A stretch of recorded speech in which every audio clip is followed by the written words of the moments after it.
I live for the day, Charlie, when you'll know what I've been through. Monica, what are you talking about? The cells, the bars, the disgrace, especially the disgrace. I want you to know the hell I've lived through. Monica! God. No, don't. Please, don't kill me. Please, don't kill me.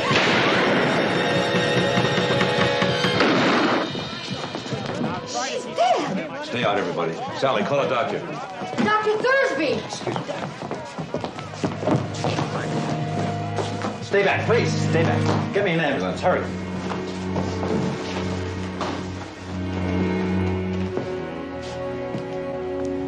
What happened? Somebody shot her.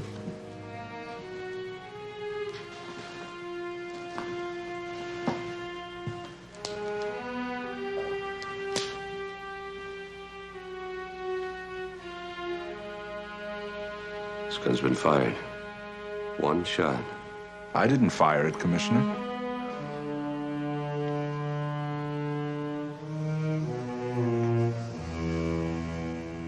Doesn't anybody believe me?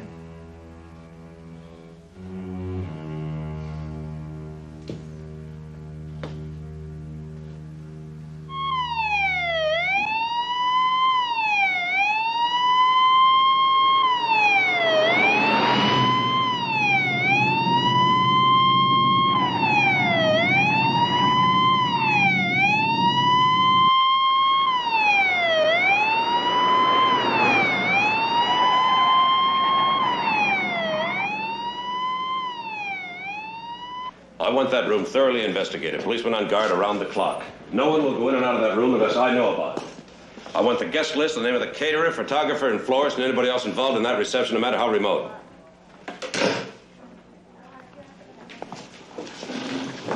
Commissioner, I didn't shoot her. I know you didn't, Charlie. You do? How? You just told me. Oh. Is that all you have to go on? Mm-hmm. Well, it's not much, is it, sir? You're her husband? Her ex-husband, yes.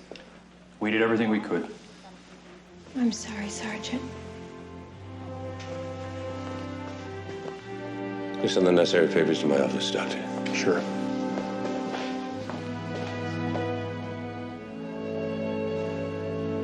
Well, I guess we'd better go down to headquarters and book me. Sergeant Mack would never have you arrested.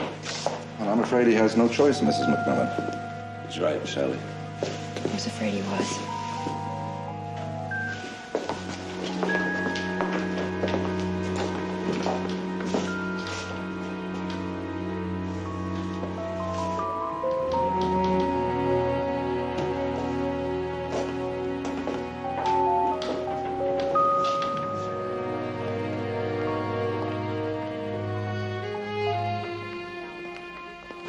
I see Monica Fontaine, please.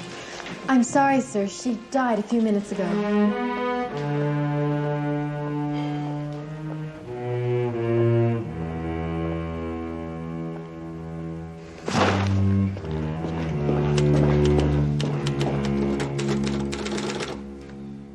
I bet this is the first time a cop ever turned in a report on himself.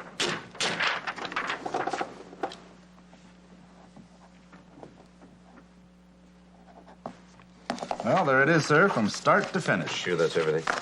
Yes, sir, that's exactly the way it happened. Something's got to be missing. It's all there, sir.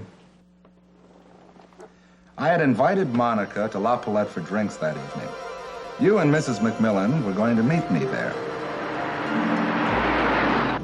I wonder what she's like. What makes you think we're meeting a she? Drinks at La Poulette? Come on, Mac. That's a little steep for Sergeant Enright unless he's trying to impress somebody. He did say he invited us. Oh, yes, he was very clear on that point. But he has reason to celebrate tonight. How often do you get named Cop of the Year? Probably not more than once a year. Well, you haven't changed at all, Charlie. And that's as depressing a statement as I ever hope to make. Well, I'm sorry if I disappoint you, Monica. You look very good. If I do, it's no thanks to you. I'm held together by a thread, Charlie. A thread. These last 15 years have been quite a trip. Quite a trip. But as rough as it's been, I'd take it over life with you again, sweetheart. The Enright party.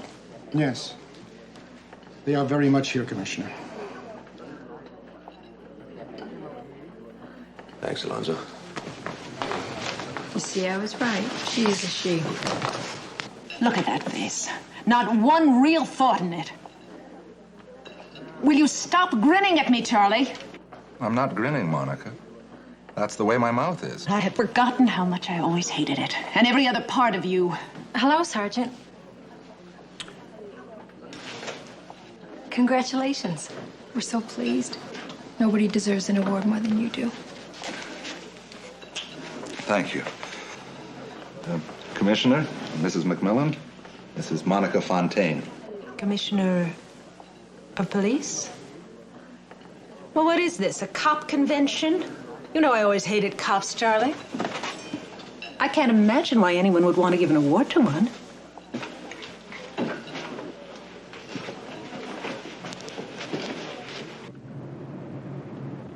I suppose you're wondering who Monica is. Oh, no, we'd forgotten all about her. Wish I could. Guess I never will.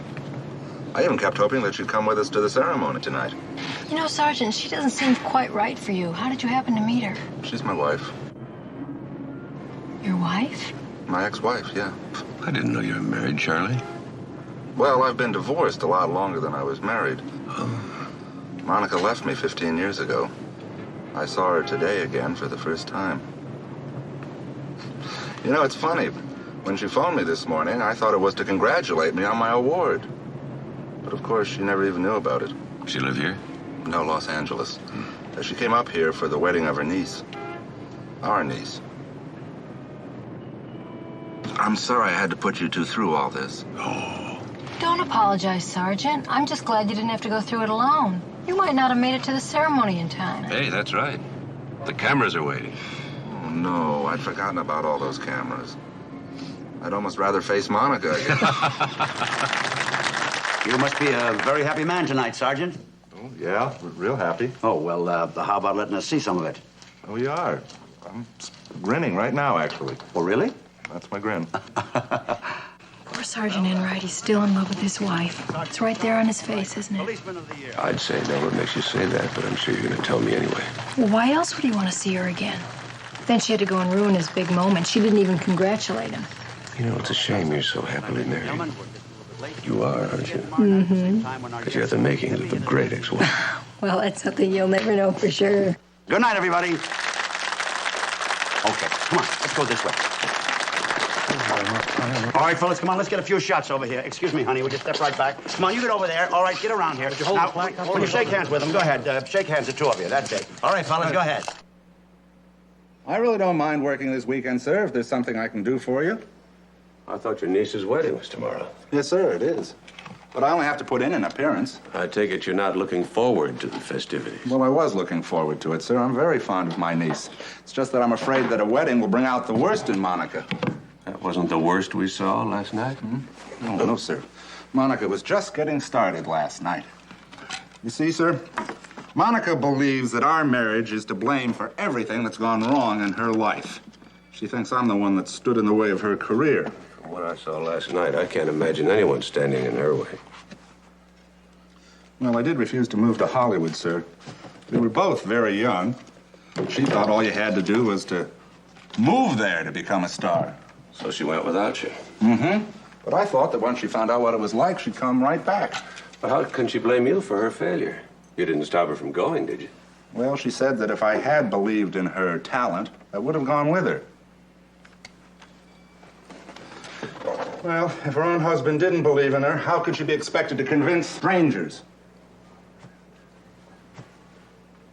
Well, she's gotten you to swallow that argument. She's a pretty good actress. Look, why don't you just go down to the wedding and get it over with? Hey, I got an idea. Why don't I drop by the reception, have some assignment for you, and get you off the hook? Well, I couldn't ask you to do that, sir. No, you couldn't. That's why I offered.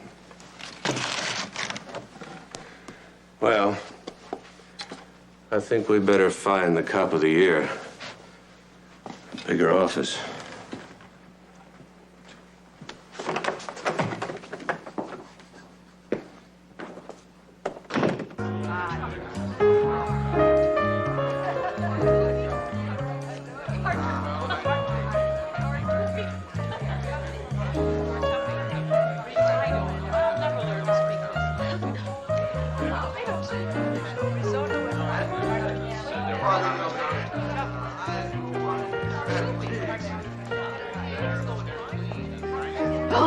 Uncle Charlie, I'm so glad you could come.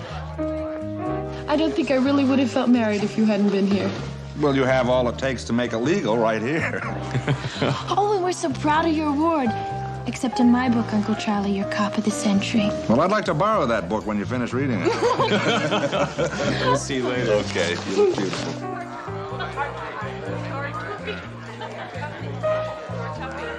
I guess he's had enough. We better get him out of there. He hasn't been in there 20 minutes yet. You know, he's probably enjoying himself just because you don't like wedding receptions. Sally, there isn't a man in there who's enjoying himself. Come on.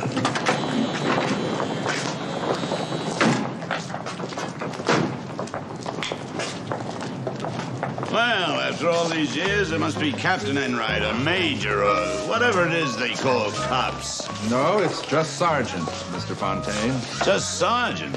Wow. I always said you'd never amount to much, Charlie, didn't I, huh? Yes, you always did. Say, have you seen Monica since she's been back in town? We had a drink together. You drinking now, Charlie? No, not really. There's just been no improvement in you at all, has there been? No, sir, I guess there hasn't been. Sergeant. Commissioner, Mrs. McMillan, what a nice surprise to see you here. I'm afraid I have some bad news, Sergeant. I'm going to have to pull you away from here. That is, if your friends will excuse you. Oh, I don't know anyone here who'd miss him at all. Mr. Fontaine, I'd like you to meet Commissioner and Mrs. McMillan. This is my former father-in-law. Let's just say I'm Monica's father, huh? Let it go at that. Yes, I think that's enough to say. We met your daughter yesterday. And she certainly does take after you. Well, I guess we better be going. I'm sure what work there is. Can't wait. Oh, excuse me. I'm terribly sorry. No, it's my fault. I walked right into... Of course it was your fault, Charlie. And before you go knocking down any more professional men, let me introduce you to this one. This is Dr. Thursby. He came with Monica. And this doctor is Monica's first mistake, Sergeant Charles Enright. His friends are Commissioner and Mrs. McMillan. Nice wedding. Yes, it is. Well, they're not guests here, you know. They're just collecting funds for the policeman's ball.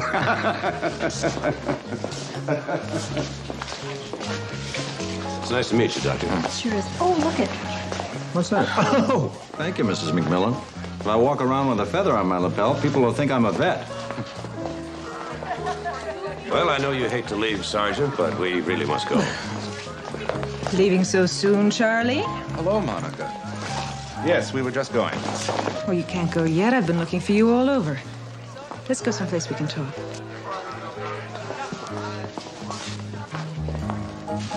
You will excuse us for a moment, won't you? I hope this won't take too long, Monica. I can't keep the commissioner waiting. That's just like old times. Nothing matters but your work.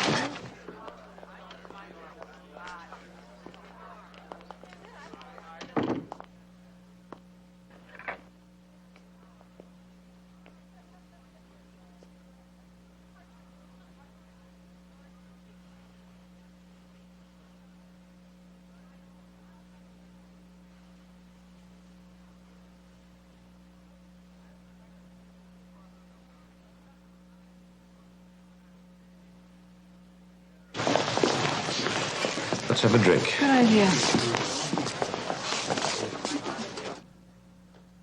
Do you remember the day we got married? Of course I do. This room reminds me of our marriage. Drab, barren, lifeless, unused. I was the one who wanted children, Monica. Children. Ha! You're interested in nothing but being a cop. Let's not go into all that again, please, Monica. Why? Because you have to go? Well, it's always been you, Charlie, hasn't it? Everything's always been more important to you than I. Well, go. Go on, leave. Leave me, just like you did last time. You're the one who went, Monica. I left because I had a career waiting for me, all the world waiting. Only without you, you know what they did to me. They didn't want my talent. Without you to protect me, they turned me into a tramp, Charlie. And when they were finished with me, they locked me up in a mental hospital for 3 years. 3 years! I'm sorry, Monica. I didn't know. Aunt Monica, Uncle Charlie, please open the door. Every day. Every day when I was there, I thought about you, Charlie. I thought you'd come. I thought you'd get me, Charlie. You were too busy playing policeman. Cop of the year. Big shot cop of the year. A guy like you can be destroyed, too. You are not that safe. Monica, you need a doctor. I've seen doctors. Doctors can't help me. I have to help myself. How would you like to be alone, abandoned, have everyone point an accusing finger at you? I live for the day, Charlie, when you'll know what I've been through. Monica, what are you talking about? The cells, the bars, the disgrace, especially the disgrace. I want you to know the hell I've lived all these years. Monica! God, no, don't. Please, don't kill me. Please, don't kill me. Oh!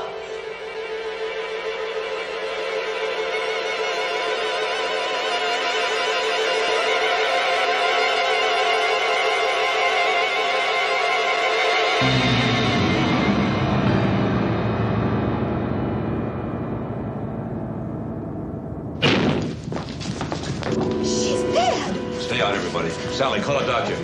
Dr. Thursby. Stay back, please. Stay back. Get me an ambulance. Hurry.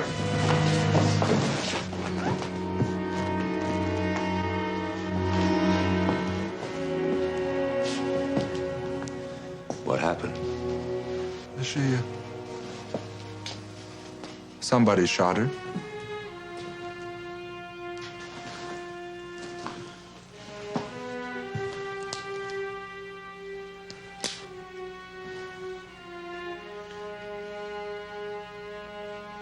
This gun's been fired. One shot. I didn't fire it, Commissioner. I was wrong about you, Charlie. I just didn't believe you had it in you. I didn't shoot her.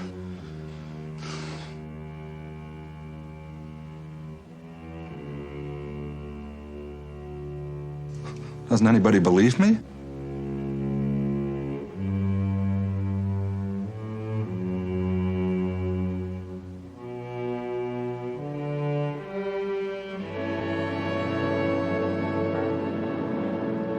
All right, let's go over it once more. We've been over it and over it, Commissioner. I've told you everything. Are you sure there isn't anything you've forgotten? Well, if there is, I've forgotten it. Well, it just doesn't make any sense. Nobody could have gotten in or out of that room. Haven't you forgotten something, sir? What's that? You haven't booked your principal suspect. Don't be so anxious, Charlie. I don't want your record to show you were booked for murder if we can avoid it. Let's wait until we get the ballistics report. I appreciate that, sir, but anybody else would have been booked by now as routine procedure. Well, if it'll make you feel any better, I'll book you. Well, I don't mean to sound pushy, sir. Well, let's wait for that ballistics report, okay? I can't believe that bullet was fired from your gun. Then how do you explain the fact that my gun had just been fired? I mean, if I didn't do it. Sergeant, whose side are you on anyway? I am on yours, sir. Good. When was the last time you fired your gun? This morning at target practice. That's how I know the paraffin test will be positive. Commissioner? Well, maybe I better come back when the commissioner's not quite so busy, or perhaps you could come to the lab, Commissioner, or maybe we could meet in a coffee shop. Whatever you have to say, Sykes, you can say it in front of me.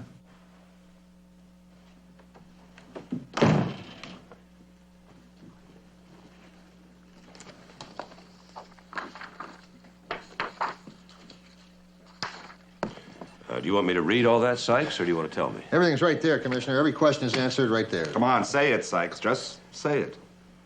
Well, of course, we all knew the paraffin test would show positive. Go on. Sorry, Sergeant. The bullet that killed the deceased came from your gun. Are you sure, Sykes? Positive. Look for yourself. Check the gun filings, the barrel of the gun, the whirls, the swirls. We've never run a double check quite like this one. There's no mistake, none.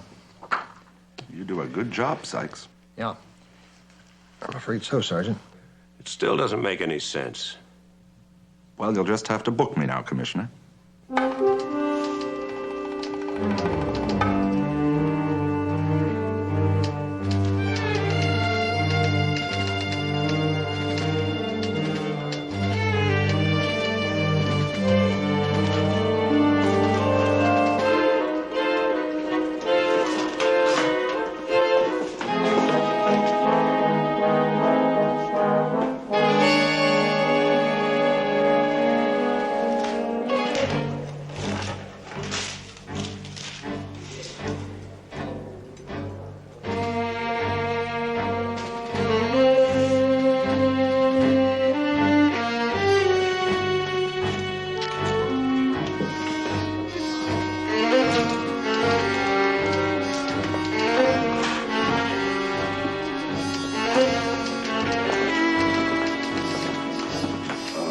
Sergeant.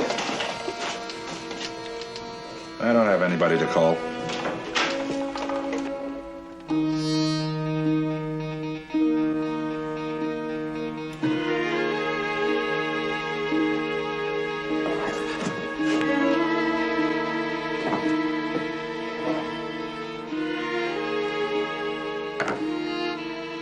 "15 years in a cardboard box, and it all fits."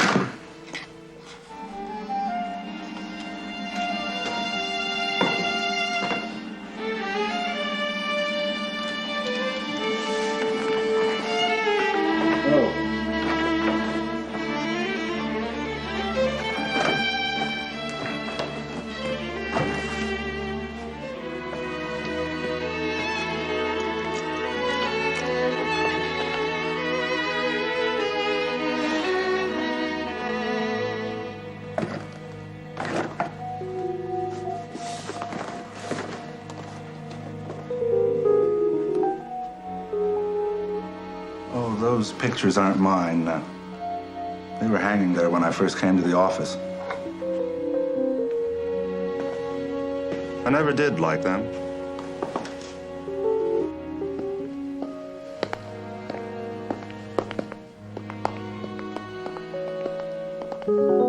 Thanks for posting the bond for me, sir. That's one of the few things I can do, Sergeant.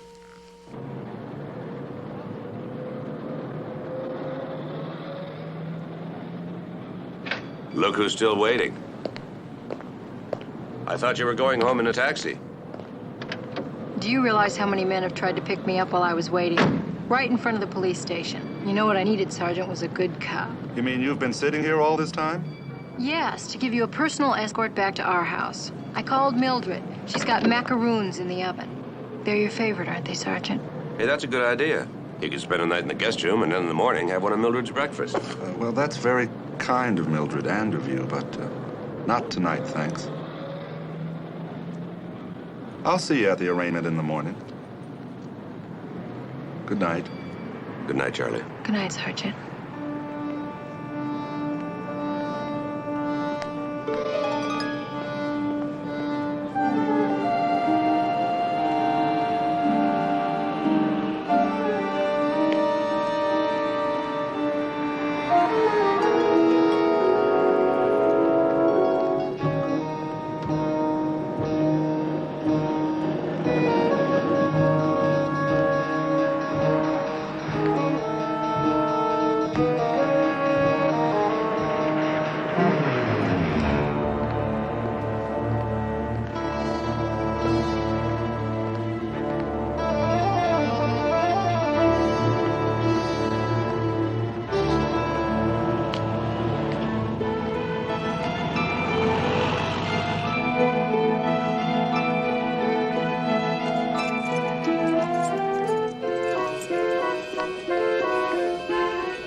Sergeant Charles Enright, special officer assigned to Police Commissioner Stuart McMillan, was booked within the hour for the murder of his former wife, Monica Fontaine.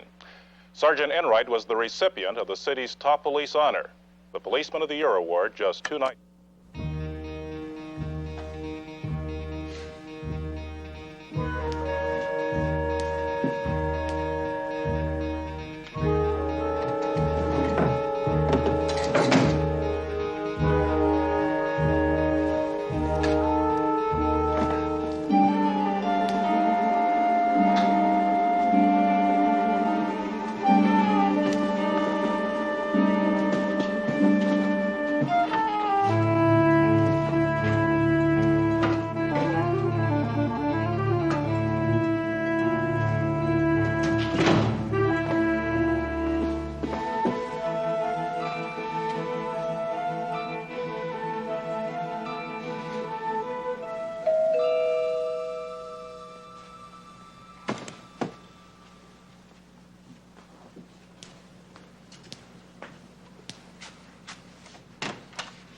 Well, Sergeant, what luck finding you home.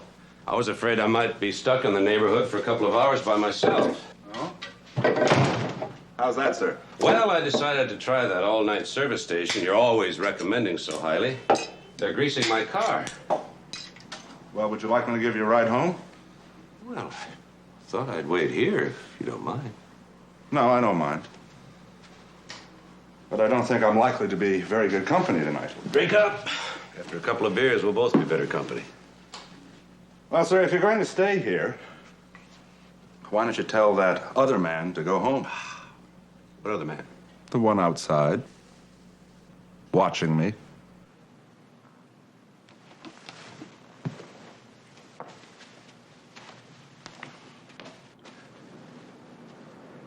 And you might tell him he's not doing a very good job. I spotted him when I was unlocking the front door. Sergeant, I didn't assign anybody to watch you. You didn't? No. And I don't see anybody either. Are you sure you did? Well, I know surveillance when I see it. Look, Commissioner, if you didn't assign somebody, who did? Oh. By the way, got some good news for you. Mike Bolger has decided to defend you. Mike Bolger. Well, at least you could say his name with a smile on your face. Commissioner, I can't afford his kind of defense. We can't afford anything but his kind of defense. Mike Bolger hasn't lost a case since 1946. Well, here goes his record.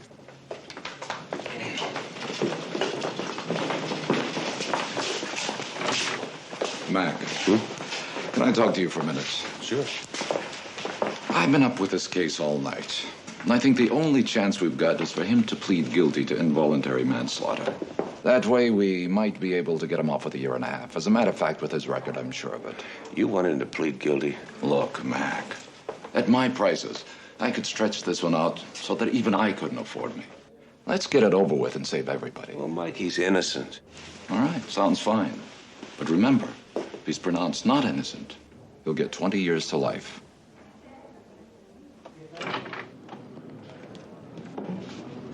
All rise. His Honor, Judge Clement Williams presiding.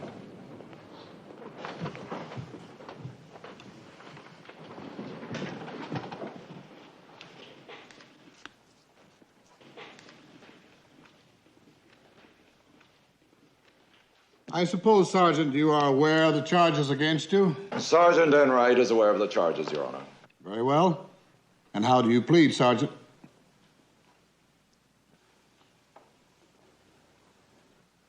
Not guilty, Your Honor.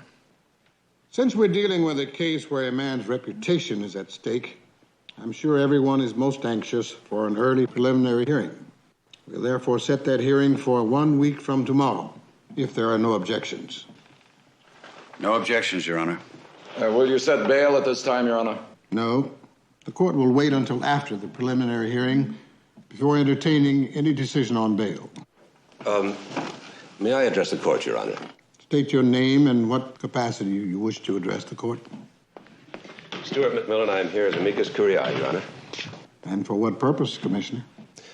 Your Honor, Detective Sergeant Charles Enright has served as special officer attached to the police commissioner for as long as I've held the post. I can attest to his outstanding character. His record will verify him to be one of the best men in our entire department. Prior to this incident, he was without blemish. In view of these facts, I'm asking the court to reconsider its position in refusing to set bail at this time. I appreciate your interest, Commissioner. However, I remain reluctant to set bail because this is not only a capital case, but one which has already received an unusual amount of publicity. Your Honor, let me assure the court that I will personally assume full responsibility for Charles Enright. Are you prepared to post bond at this time? I am. I have a bail bondsman with me. Very well. Set bail at $100,000. Thank you, Your Honor.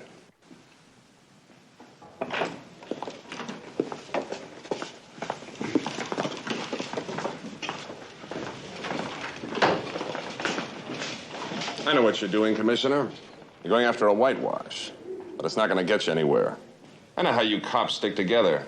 You hired Bolger, you posted bond, and you'll do everything you can to get your friend off. But it won't work, Commissioner, because I won't accept anything but justice. Neither will I. So what's your interest in the case? My name's Alex Fontaine. I'm Monica's brother. Well, I appreciate your desire for justice, Mr. Fontaine, so I'll forget what you just said, because it sounds an awful lot like a threat. Don't forget it, Mr. Commissioner. Think about it a lot. Because if the law doesn't get Charlie Enright, I will. And no one, you included, is going to stop me.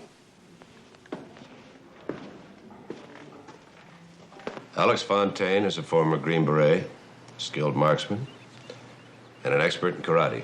Well, he sounds like a walking weapon. Can't you arrest him for making threats like that? Only if he puts it in writing and mails it. Why don't you send him a self-addressed stamped envelope?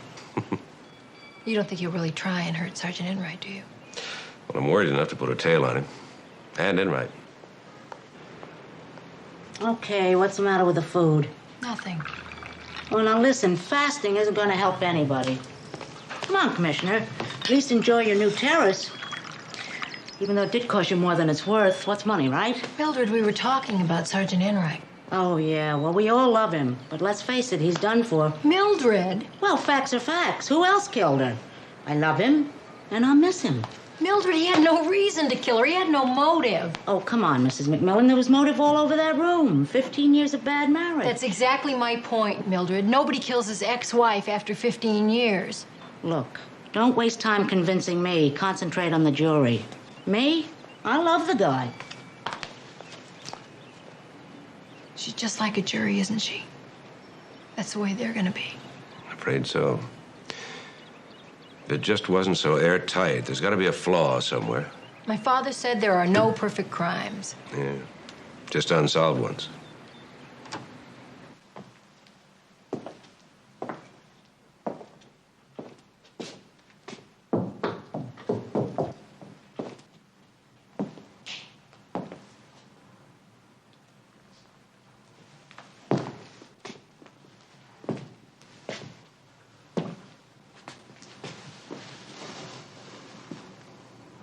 What exactly are you looking for, sir?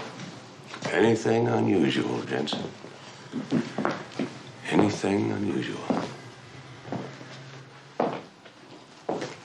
There's not much hope, sir. There's just no way anybody could have gotten into or out of this place. It's too bad. You know, Enright is a pal of mine. I didn't know that. Yeah. And a great cop. But I knew Monica from the old days. Of course, a guy doesn't like to tell a buddy, but she had a track record when he married her. If you get my meaning. You make it very clear. Of course, I guess she had it coming to her. It's just too bad Enright didn't plan it better. I can't help it. Everything incriminates him. There's just no doubt about it. This bullet came from Enright's gun. Now, here's the autopsy report. Look at it. Just look at it. Take a look. Everything incriminates him. You don't know how badly I wanted to be wrong on this one, Commissioner, but you know me. I don't make mistakes. I'm just so thorough. I even checked her dress. Do you know why? There was a thread fragment on the bullet. I checked the thread to see if it matched the threads on the dress. It does. There's no question about it. I feel as though I'm convicting the sergeant single-handedly. Sykes. What? Wait a minute. Take a look at this. I've already examined it. The hole's jagged. So? Enright uses round-bore bullets. You're right, Commissioner. This should be a round hole. In fact, any bullet should make a round hole. Now, that's really very interesting. Let me look at this. Now, that's definitely jagged. Commissioner, this hole should not be jagged. Check the wound again. Blood type. Check everything. How can this hole be jagged? It can't be jagged. Yet it is jagged. Now, that's really very interesting. What would make a jagged hole instead of a round hole? It's not much of a clue, is it, sir? Yeah, but it's something, Charlie. This is the first thing we found that raises a question. Up until now, everything we found incriminates you. But now we have something that's out of the ordinary. Something that indicates Monica couldn't have been killed the way she seems to have been killed. Do you think a jury will buy it? No, I don't think a jury will buy it, but it's a beginning. Ooh, corn and boiled potatoes. Why can't I ever convince Sally to have the both? You expecting company? No, sir. I just love to cook. Only when I'm on duty, I don't have time to cook or to eat. Now I have plenty of time, and I'm not hungry, and this isn't a very good location for a restaurant. Yeah, well, now that we've gotten our first break, everything will fall into place. You really call this a break, sir? Yeah. I'm sorry. I appreciate you stopping by like this, but a jagged hole in a dress isn't going to mean anything to anybody but us. Do you happen to remember why you won the Cop of the Year award? Yes, I do. cracked the Levinson case. And how did you do that? I finally found a clue. And now you found the clue to the Fontaine case. It's nothing. It's a clue! It is something, you're right.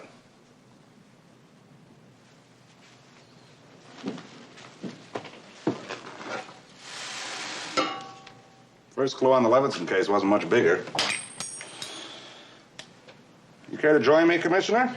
I thought you'd never ask.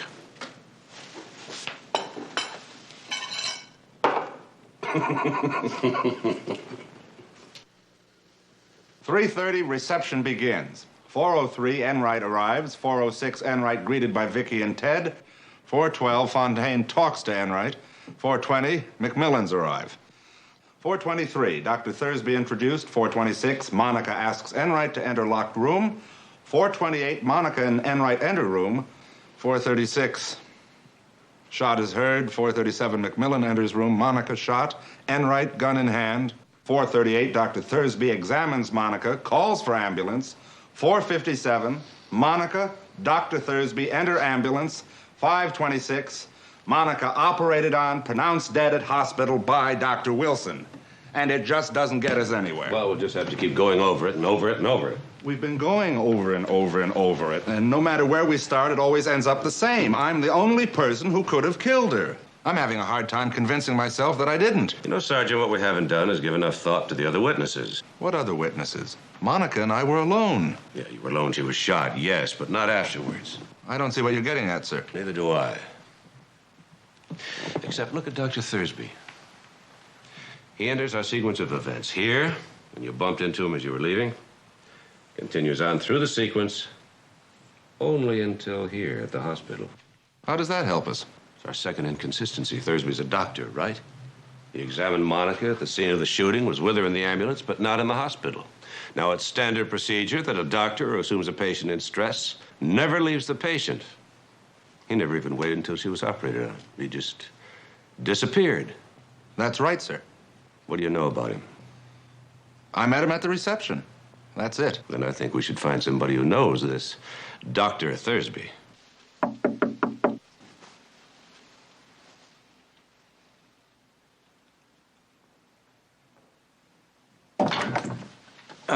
Sergeant Enright, Commissioner.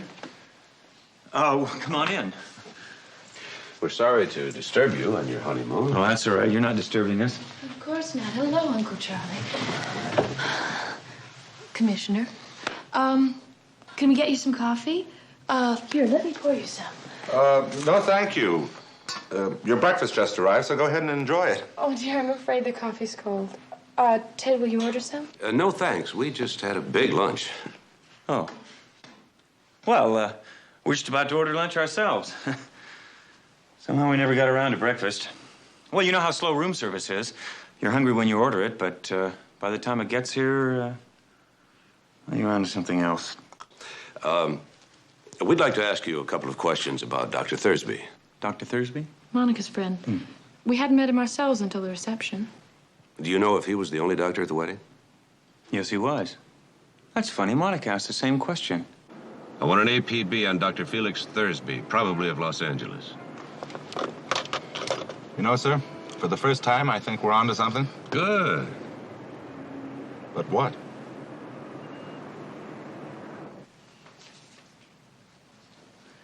Well, Charlie, I sure thought you'd be in jail by now.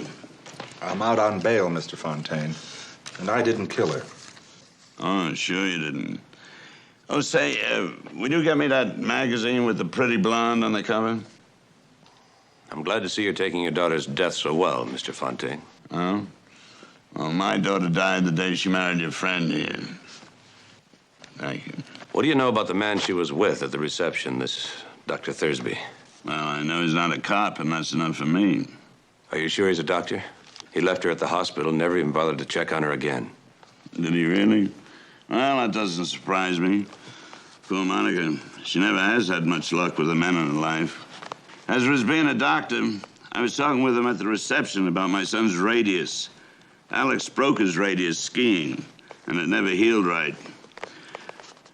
Thursby thought I was talking about a leg bone. How's that for a dummy, huh? Do you know where he lives? Well, he was staying at the Lamplighters. I doubt he'd be there alone now. Monica was picking up the tab. Movie star scrapbook. Interesting hobby for a man your age. Yeah, isn't it? You know, actually, I picked this up from my wife. She and Monica used to paste these things in by the hour, with her telling Monica all the time someday it'd be her. Well, who knows? Maybe one of the newspapers will print a nice little obit picture. If they do, I'll paste it in somewhere near the back. Why not? Well, don't you see? I haven't looked. What? Oh, you're right. Take a look. Gunpowder grains all around the hole in the dress. They couldn't have been made by a gun 20 feet away. That does it. Does what? Breaks the case. If Enright were across the room, he couldn't have killed her. Sykes. It's as simple as that. Sykes, the prosecution will tell the jury she was shot at close range and fell back due to the impact. Sorry, Sergeant. I tried. But I was 20 feet away. I believe you. Commissioner, they told me you were here. Hello, Enright. What is it? Well, go ahead, Chapman. How much worse can it get? You've been saying there's no motive. I believe I found one. Motive? For me to kill her? What motive? Sergeant, did you take out an insurance policy on your wife when you were first married? Yes, I did. Do you continue to make yearly payments? Yes, I do. Are you the beneficiary to the tune of $50,000? I am. A policy a man has made payments on for 15 years after being divorced. On the life of a woman who hated him. Would you call that motive, Commissioner? That is a retirement policy for when she reaches 60. I kept up the payments because I felt that I owed it to her. So that she'd have something when she reached old age. I'd forgotten it had a death benefit. I really had.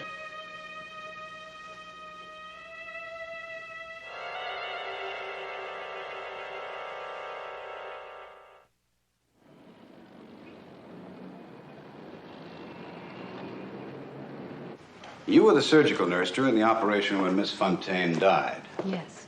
Is this the bullet that was removed from the deceased? It is, yes. How can you be certain? Well, I marked and tagged it right here. Thank you, Miss Summers. No more questions? No questions, Your Honor. The witness may step down. I call Police Commissioner Stuart McMillan.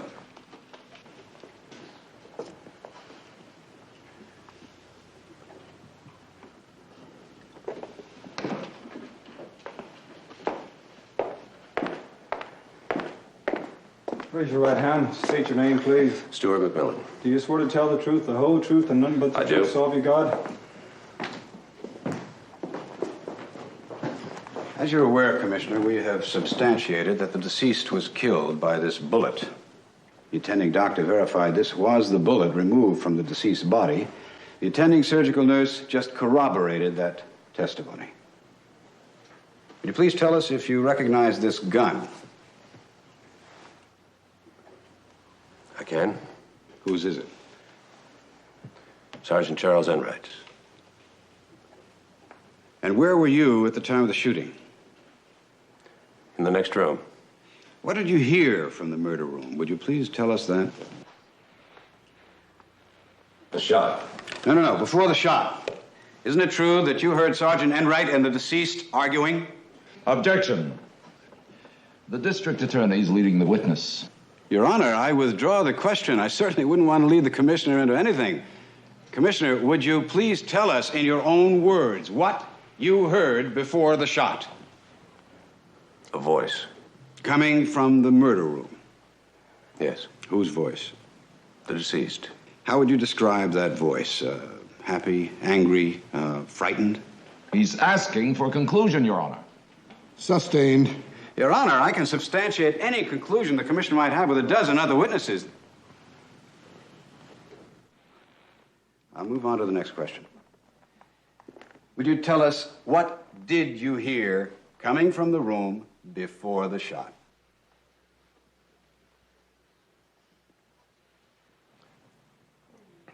I heard the deceased scream. Scream what?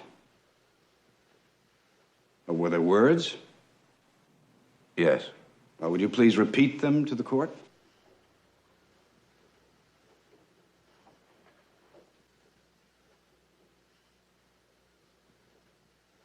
Oh, God, no. Don't.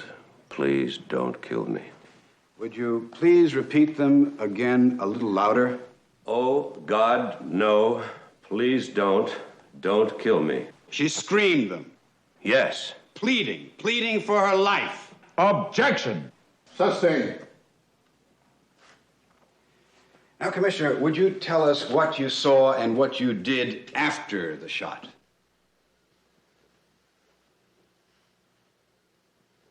I broke through the locked door. Sergeant Enright was standing with a pistol in his hand. The deceased was lying on the floor some 20 feet away. I took the gun from the sergeant, smelled it.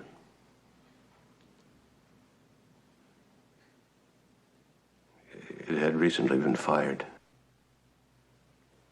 And there was an empty cartridge in the chamber. And this gun? The gun that ballistics has already proven fired the bullet. Is this the gun you took from Sergeant Enright? Yes. It has my initials on the tag. Was Sergeant Enright alone in the room with the deceased? Yes. And what did your subsequent investigation prove? Could anyone else have entered that room and fired the shot? Or could that shot have been fired from outside the room? No. Neither could have been possible. People rest, Your Honor. The witness may step down. Does the defense wish to present any witnesses at this hearing? No, Your Honor. Not at this time. Then I order Charles Enright remanded to court for trial on the 12th day of March, 1973. Your Honor, what about bail? The evidence being as strong as it is, I shall have to reconsider whether bail will continue. We will speak in chambers later.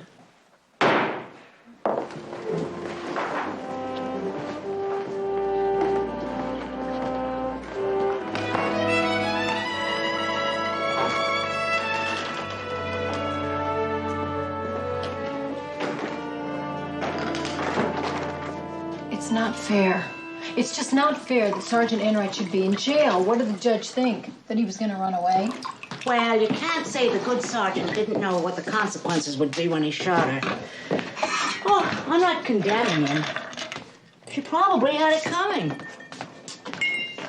I just wish she'd done a better job of planning it, that's all.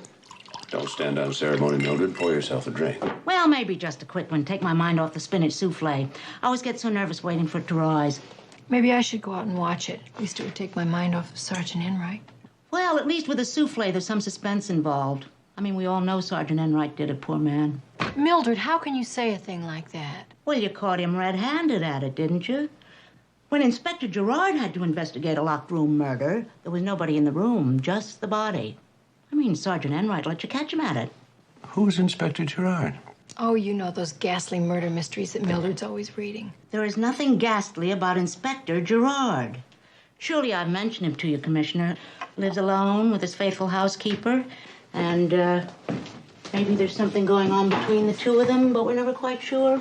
Oh, of course I remember, Mildred. I can't imagine it slipping my mind. Mildred, how can you read those things? Don't they give you nightmares? No, the newspapers do. I mean, no offense to the Commissioner, but, all those unsolved crimes. Tell me, Mildred, in any of those books you read, does the faithful housekeeper ever get murdered? Well, as a matter of fact, in The Rooster Cried Wolf, the upstairs maid was witness to a murder, and the chauffeur had to kill her to seal her lips forever. I know the feeling. Well, you see, in that one... Mildred, you know, I'm getting a little nervous about that spinach souffle. Maybe you better go out and give it a check. Okay. Maybe after dinner. Over a brandy. I'll tell you how Inspector Gerard solved his locked room murder.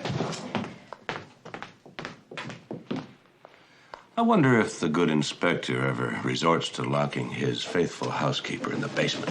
I don't know. A locked room murder. That's when no one's in the room but the victim and the door's locked, right? Right, except in our case it's a victim and someone who didn't do it, Charles Enright. If we could just get the sequence in a different order, we might be onto something. You mean if what we saw and heard wasn't really what we saw and heard in the order that we saw and heard them? You have a wonderful way of clarifying things, yeah. Well, first we heard Monica arguing. Then we heard a shot. No, then we heard a scream, and then we heard a shot. Then I broke into the room and Charles Enright was standing with a gun in his hand. Then you told me to call for a doctor, and I called for Dr. Thursby. He examined her, and he called for an ambulance. The ambulance took her to a hospital where she died later on of a bullet wound. This never gets us anywhere. It's a dead end every time. Poor Sergeant Enright. Well, we know one thing. Monica's dead, and that means somebody wanted her dead.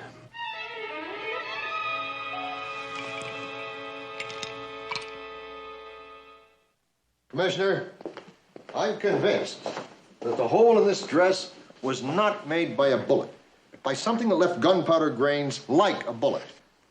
If you'll notice, a bullet fired into the fabric will leave a hole, something of this nature, or perhaps this nature, or possibly this nature.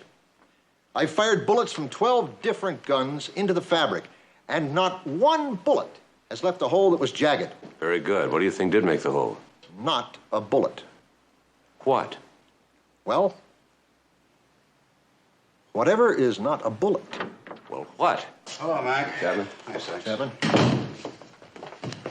Here are all the facts that we've been able to gather on the case so far. Maybe something in it may help. Thanks. But if ever I'm handed an ironclad case, I'm afraid this is the one. You should stop sounding quite so sure of yourself. Stand a better chance if we could locate this Dr. Thursby. I've just added 6 extra investigators to the case. By the way, I recommended that Enright be released on bail pending trial. Maybe you can help. Got the feeling I'm going to owe you a drink. You know, this is going to be the first time I've ever won a case from you. I won't even feel like celebrating. Don't worry. I'll think of something to keep you from marring your record.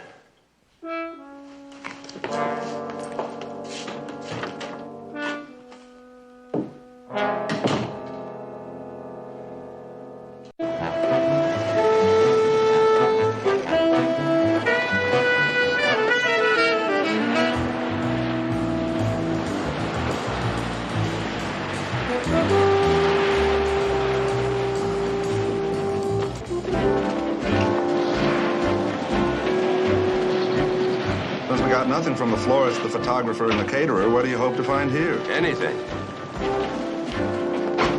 We'll settle for anything today. Oh, yes, I handled the Fontaine wedding, and I am delighted that you were impressed enough to inquire, but then, of course, that's how I get most of my business. Sorry, Mr. Davidson, but we're not here as customers. Oh? We're police. Oh. I'd like to talk to you about the Fontaine wedding. Well, as a matter of fact, this is going to work out very well, gentlemen, because I have been wanting to talk to someone about that little affair myself. Would you honor me by coming this way, please? You see, the damage was unbelievable right through here, gentlemen. I haven't finished taking my inventory yet, but, well, as you can see, there were broken dishes and, well, there's your torn linen. And the insurance man was just here, and I showed him this, and he just couldn't believe it. Oh, they're going to pay all right, but they'll cancel my policy. You know that, don't you? Oh, and look. Gentlemen, this happens to be a first. First what? Well, a first for destroying pillows. A first place. Some fool must have been smoking cigars 2 at a time. I mean, just look at that hole right there.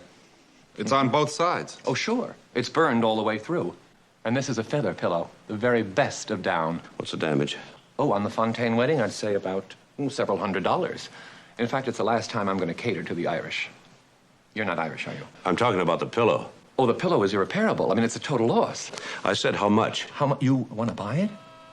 Well, all right, $20. How about 20? I mean, as you can see, most of the down is still in it. Thank you, sir, very much. I couldn't interest you in a tablecloth, could I? I mean, best I can see, this would spend a couple of hours in the powder room, but if your hang-up is damaged goods, you might just love it.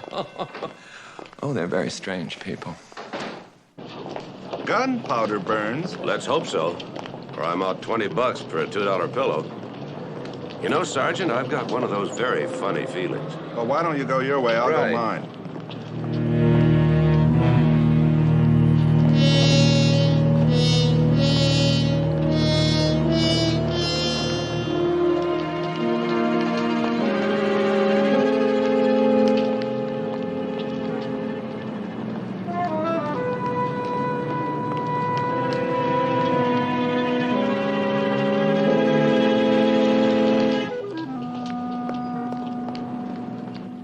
Looking for me, Alex? Or are you on your way to target practice? Think I'm looking for a chance to shoot Charlie, Commissioner? I've already had it. All I had to do was pull the trigger, and it would have been bye-bye Charlie. But you didn't pull it. He's still alive, isn't he? Look, suppose I keep you informed, step by step, as this case progresses. In return, no vendetta against Charles Enright. Sure. I give justice a chance, why not? But if I have to, I'll also give it a helping hand.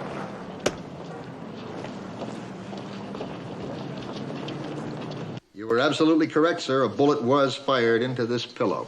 Which explains how they could have gotten the bullet out of Enright's gun. Right, Commissioner. The gunpowder burns on the pillow you brought in match almost perfectly with the second pillow. Approximately the same residue on each. Good work, Sykes. Thank you, sir. I went to the rental place myself, you know, for the second pillow. I wanted to buy it, of course, but the guy there said, no, we don't sell them, we only rent them. I said, well, that's okay, but you're not going to be too happy with it when I bring it back. And he said, well, if they're not happy with it when you bring it back, you're going to have to pay for it. I said, that's what I'm trying to do right now. And he said, nope, we only rent them. Got a receipt here somewhere for it. I don't know, if I don't find that receipt, I'm not going to get my deposit back from that guy. Unless you'll vouch for me. Mac, I'm afraid I still have a pretty strong case. Not at all. The bullet in the pillow proves somebody wanted to frame Enright. I thought they were going to fix it. If that bullet had been put in another gun and fired, it would have changed the ballistics markings. Now, how could they avoid being changed? Well, now there's progress for you. You're asking questions now instead of providing all the answers. It's because I've got an awful lot of questions. And I'm convinced the answers are somewhere in Monica's past. You may be right, but most of her past is in Hollywood. Commissioner, I have your reservations. Your flight to Los Angeles leaves at 4:02. Thank you.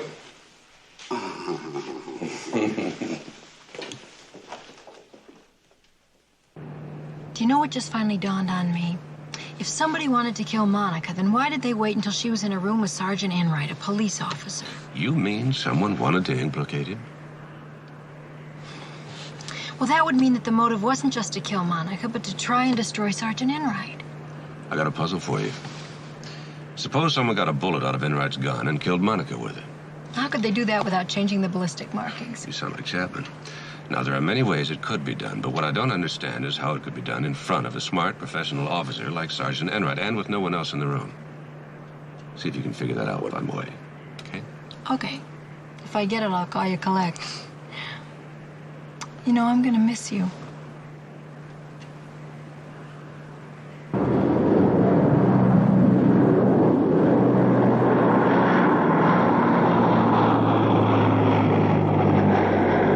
Wasn't necessary to get a court order, Commissioner. I'm only too glad to cooperate. Thank you.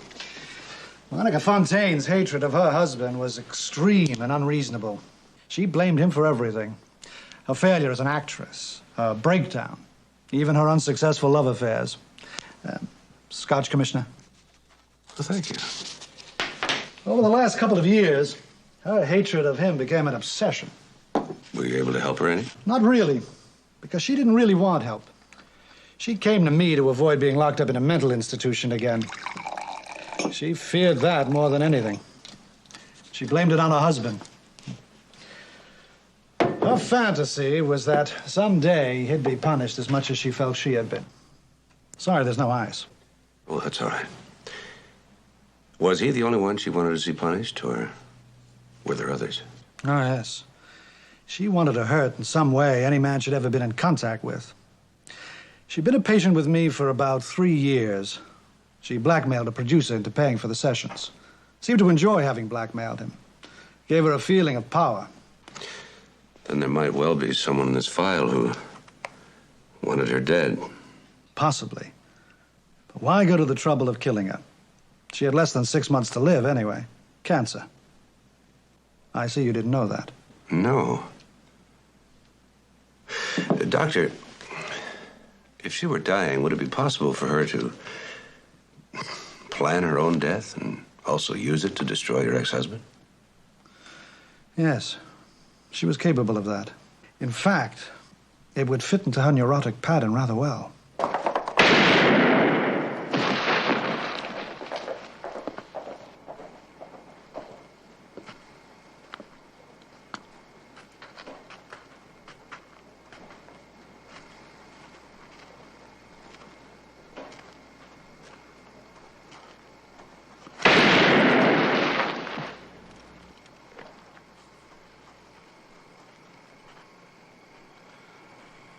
All right, cut. Print it. All right, let's move in for the close-ups. Mr. Seaton, this is Stuart McMillan, police commissioner from San Francisco. Mr. McMillan, George Seaton. How do you do, sir? Hello, Commissioner. I appreciate you taking the time, Mr. Seaton. Oh, not at all. It's always a pleasure to have a little law and order on the set. Yes, I was watching your shootout. What's the name of the film? Showdown. Well, it looks like the real thing. Except, of course, in my business, they don't usually get up again. Yes, but directing a Western's a bit like playing God. You keep bringing him back to life. And nothing brings an actor back to life faster than a call for a close-up. Well, how do you make it look like a man's been hit by a bullet? Well, there are tiny explosive charges that are fitted under the actor's clothes. They explode outward, and this helps to prevent any body burns. And a small pouch of fake blood is released by the explosion. It looks fatal, but nobody gets hurt. I think I know of a case where someone did. Could I talk to your special effects man, Whitey Dobson, for a moment? Well, of course. Whitey! Whitey, come here. Whitey, this is Commissioner McMillan from San Francisco. He'd like to ask you a few questions and find out how you do it. Now, if you'll excuse me, Commissioner, I've got some work to do over here. Thank you, Mr. Seaton. What can I do for you, Commissioner? You want to see a few tricks? No, first I'd like to ask you a couple of questions, Whitey. Did you ever know Monica Fontaine? Monica? Oh, yeah, I knew her. Would you mind telling me a little bit about her? Well, I haven't seen Monica in about 5 years now. When she first come out here, well, she couldn't get a job as an actress. I got a job as a stunt girl. Taught her the whole business. After she learned everything I could teach her, why, she dumped me. What was she like? Oh, she was mean. Violent. Why, she almost brained me one time. Oh, if Monica hated you, look out. Me, I wasn't important enough for her to hate. She wasn't even blackmailing me. Quiet, please. This is a take.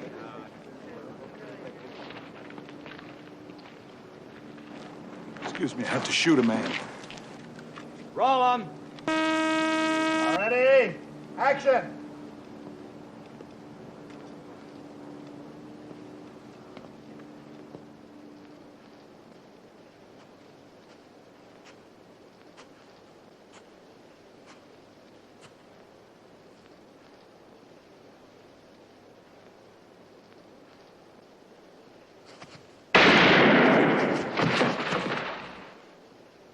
All right, cut it, print it. Whitey, would it be possible for a man to set the detonator off himself instead of you having to do it from here? Why, sure. We rig self-detonators on actors all the time. Well, how would you set it off? Well, the most common way is to rig it so he just raises his hands, you know? Yes, she raised her hand. In fact, that's why I thought that somebody else had just come into the room. Then that's how she detonated it. But, Mac, she was shot. With a bullet from my gun. Suppose that came later. Suppose the initial gunshot, the one in the locked room, was fake. Which is, of course, the only way it could have happened if the good sergeant had his gun in his holster at the time. Then, after faking the gunshot, Monica was examined by the only doctor in attendance.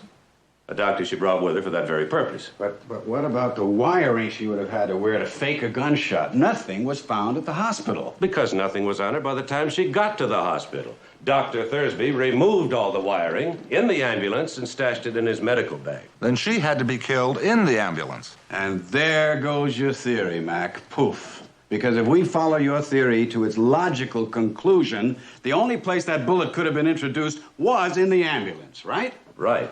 Now, you're telling me that she was shot in the ambulance with Enright's gun, which by then was already in your possession, which might explain why the ambulance attendants didn't hear the shot. She wasn't killed by Enright's gun. She was killed by a bullet from Enright's gun, which was obtained by firing the gun into that pillow. What kind of a weapon was used to fire the bullet into her body?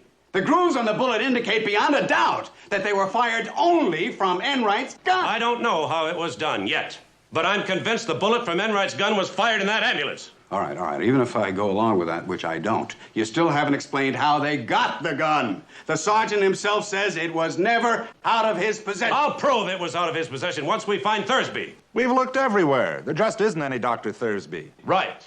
And I doubt if his name is Thursby, and I doubt if he's even a doctor. Well, then we'll never find him. Now, what do we know about him? Nothing. Wrong. We know Monica had to have an accomplice for her to carry out her plan. You mean somebody to pose as a doctor? Mm-hmm. Hey, maybe the man's an actor. No, I doubt that. Taking the gun out of a police sergeant's holster isn't that easy. Something that requires a very special talent. Welcome, Commissioner.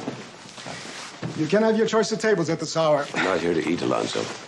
I need your help. Anytime. You know that. I owe you one. In fact, I owe you two. Who's the best finger man in this part of the country? Make it the whole country. Hi, Commissioner. I have no idea. I've been out of the business a long time. Now, if I could help you, I would. You know that. Good. Try to keep that in mind when you look at this picture. I really wish I could help you. But you know how it is with pictures. They all look alike. Yeah. Well, what about this picture? Make it any easier? It's one of your favorites, isn't it? Benjamin Franklin. That's a sure good likeness. And what about the other fella? His name is Thompson, but he's legit now. He's been out of the business as long as I have. Where is he? Vegas, probably. The last thing I heard was that he had an act there. Small time, but it keeps him alive. Thank you, Alonzo. You just helped save a man's life. Anything for a pal. And Ben Franklin. Is this yours? Yes, your wallet, sir. Yes, and your keys? Oh, keys. Say, is this your glass case here? That's right. Uh-huh. One more thing. Is this your handkerchief? What a sweet-smelling one, huh? All right, sir, you can take your seat now, if you think it's still there. Should we get these, sir? Huh? Here, pull up your pants. You look like a slob. Let's take this off. Here, I'll hook you with your suspenders. That's all right. Here, pull up your pants, for heaven's sake. You're in public. I'll hook you with your suspenders. You put on the long ones, I'll put on the short ones. There we go. All right, reach right over there. That's fine. That's fine. Okay. Yes. Put your jacket on. We'll have you back to your table in an hour and a half. All right. There we are. All right. Uh-oh. I know what you're thinking. You're thinking what they're thinking. You're thinking I took your wallet again. Is that right, sir? Is it still there? Yes, it seems to be, yeah. Everything seems to be in its proper place. Same is that right, place, sir? yeah. All right. Now, I haven't taken anything at all. Absolutely nothing this time. No, I don't think so. Oh, that's good. Are you absolutely sure, sir? I'm positive. All right. Well, then, on your way out, will you please try to avoid the maitre d'? You see, we have a rule here about wearing your undershorts at all times. All right. Let's have a hand for our volunteers. They've been a real sport. All right, now, one more volunteer, if you don't mind. Well, here's an eager customer. I haven't even said what I want you to volunteer for. I was wondering if you could remove this gun from its holster without my knowing about it. Well, we're a little late, folks. They'll be dancing in the parking lot.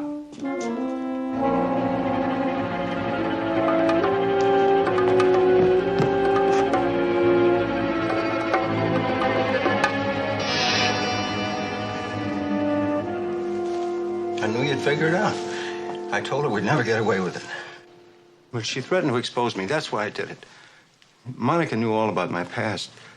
I told her she was crazy. Our plan was just nuts. I wanted no part of it. But she insisted. She said if I didn't help her, that she'd go to the Vegas authorities. She'd tell them everything she knew about me. I'd never work again. How did you shoot her? The marks on the bullet are from Enright's gun. Fired the bullet from a zip gun. It has a smooth barrel. It doesn't leave any marks in the bullet. You have to kill her. I didn't kill her. I just held the gun. She pulled the trigger herself.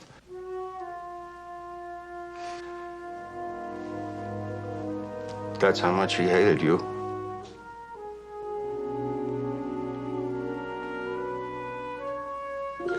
imagine hating someone so much that you'd plan your own murder just to frame them? No. I can imagine loving someone so much that you'd die to save them. I guess that marriage just brings out the worst or the best in people. Sometimes both at the same time. Did I ever tell you about my first husband? First husband? I never knew about any husband. What, you know you believed in marriage, Mildred? I believe in anything, Commissioner, as long as it's with the right man. Mildred, are you serious about having been married? You never mentioned it. Everybody's entitled to a past, Mrs. McMillan. Well, I hope my past is behind me. Well, I hope mine's still ahead of me. Corn and potatoes. That's my favorite combination. I figured it'd be the right thing for a working man, especially since Mrs. McMillan mentioned that the commissioner mentioned that you mentioned it was your favorite combination. Believe me, I would never have thought of it on my own.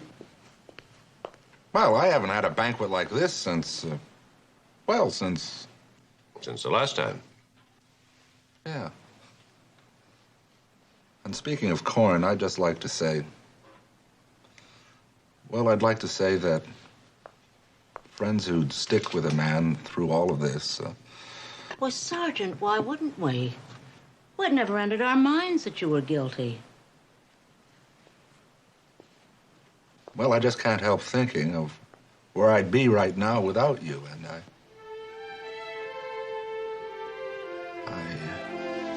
Speaking of corn, Sergeant, why not eat it before it gets cold?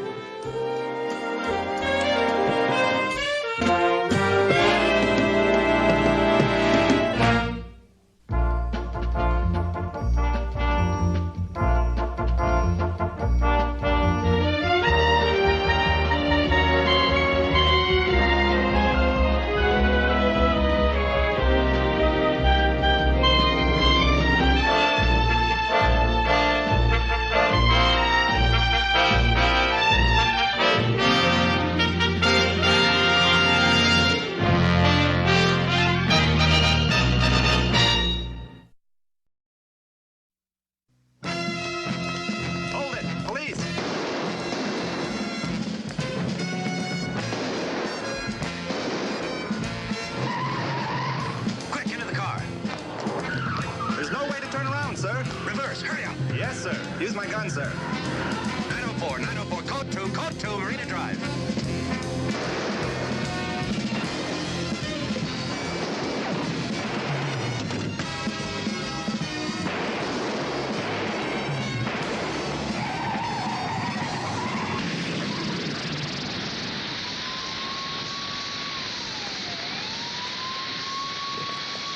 All right, out of that car. Come on, let's go. Beautiful shot, sir. Right in the tire. I was aiming for the windshield. There's just one thing I've got to know, sir. How'd you know it was the Mullaney brothers? Well, the important thing is we caught him. Oh, no, sir. The important thing is that you made my weekend. The chief said that if we cracked this case, I was invited to his houseboat. 2 days in the sun. Closed eyes, open beer, and you're welcome too, sir. No, I've got something far more exciting to do. Saturday brunch at my mother-in-law's. I think it's very sweet of my mother to have us over to brunch today. It's very sweet of your mother to have us over for brunch today. Why are you acting this way? What way? As though you had to go to the dentist. Every time you have a dental appointment, you get that look on your face. And don't ask me what look. You know what look. As if I'd rather be going any place else on there. Exactly. Any place, that is, except to my mother-in-law's for Saturday brunch. You like my mother. I adore your mother. Everybody knows I only married you to be next to your mother. She's a warm, charming, delightful woman, and I love her desperately. But she's the world's worst cook. If she weren't my mother-in-law, I'd have her arrested for what she does in the kitchen. She could get 1 to 10 just for her tuna fish. You're exaggerating. You still got it. I have. Mm-hmm. Imagine an old married lady like me and I still hear bells when you kiss me. What's even more amazing, I hear bells when he kisses you. Hello. Mom. Hi, come on in. You're just in time. I just took the muffins out of the oven. And it's such a lovely day, I thought we'd eat on the terrace. Oh, what a nice idea. It'll be like a picnic. 9 to 5, and the ants don't show up. You want a bet? Did you say something? Oh, Mother, it was nothing important. It was just Mac making another one of his indecent propositions. Man's terribly oversexed, you know. How delightful. How about we have a toast? May we all be in heaven 30 minutes before the devil knows we're dead. Skull. Here's mud in your eye. I thought it was a wonderful toast. Enright taught it to me. It's Irish. He taught me a curse. You want to hear it? It's a corker. What's a brunch without a curse? May you die and be reincarnated as a chandelier. A chandelier? Hang by day and burn by night. That's Irish. Jewish. Enright gets around. Thanks, Mom.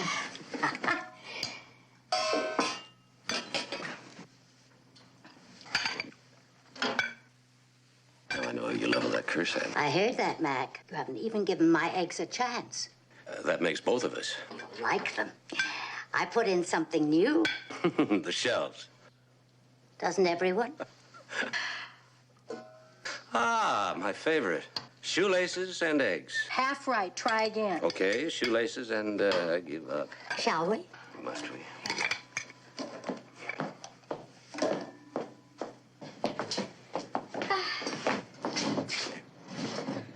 Oh, you certainly raised him properly. It wasn't easy. Time was, you couldn't take him anywhere. It must have been terrible for you, dear. How is it that all women have the capacity for making a full-grown, mature male feel as though he's only 8.5 years old? Oh, did you see? We got our pictures in the Daily Post at the charity ball. It looks like I have a double chin. Nonsense. It's just a shadow. Doesn't Mac look nice in his tuxedo? Oh, I almost forgot. The editorials about Mac. What does it say? They were commending Mac for his speech the other night at the Chamber of Commerce. Something about, No, thank you. cracking down on police corruption. What police corruption? Leave it to the Daily Post. It came to my attention that off-duty cops never get traffic tickets, and I'm against that kind of favoritism. I don't care who it is behind the wheel. A moving violation is a moving violation. If anything, we got to be tougher on ourselves and each other, because we're supposed to be setting an example. Thank you very much. Bravo. Oh, I'm sorry. Don't be. He loved it. Well, it had nothing to do with police corruption. The Post just burns me up. Who's that? Excuse me. It really is pretty awful, isn't it? If the chickens knew about your mother, they wouldn't even bother laying the things. I didn't know that Betty Crocker married Attila the Hun. Did you? Oh, Francesca, that's awful. I'm just beside myself, Emily. Of course you are. Oh, Johnny, we'll help. Wait. This is my friend Francesca Fairborn. She lives downstairs in 9A. It seems Francesca's dog has been kidnapped. Kidnapped? Dog-napped? Is that a word? How do you know your dog just didn't get lost? I mean, have you checked with the pound? I don't need to. I received a ransom note. That's why I brought my troubles to my friend Emily here. I don't keep that kind of money in the apartment. Francesca, this is my daughter, Sally, and her husband, Stuart McMillan. Yes, yes. How much are they asking? 100. Yeah, it's become a real problem. A lot of drug addicts have been stealing dogs and then selling them back for $100, $200. $100,000. $100,000? For a dog? Not just a dog. It is the Princess Anastasia.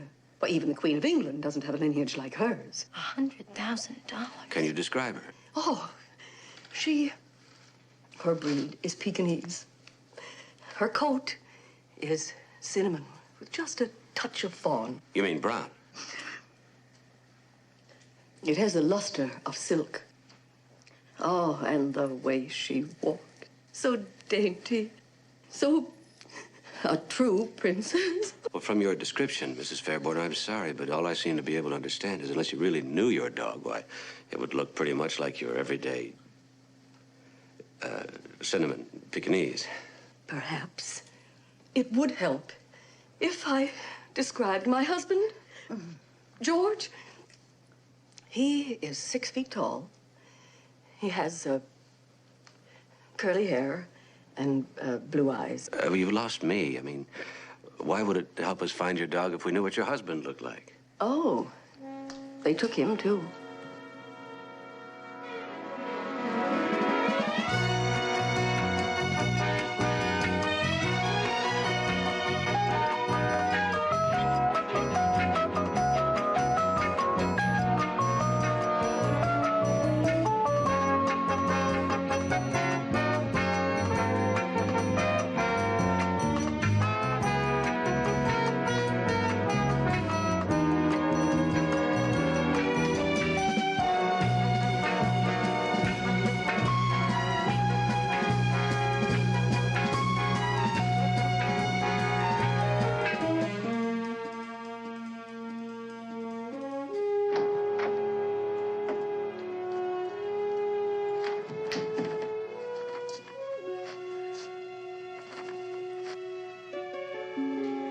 We have the one you love.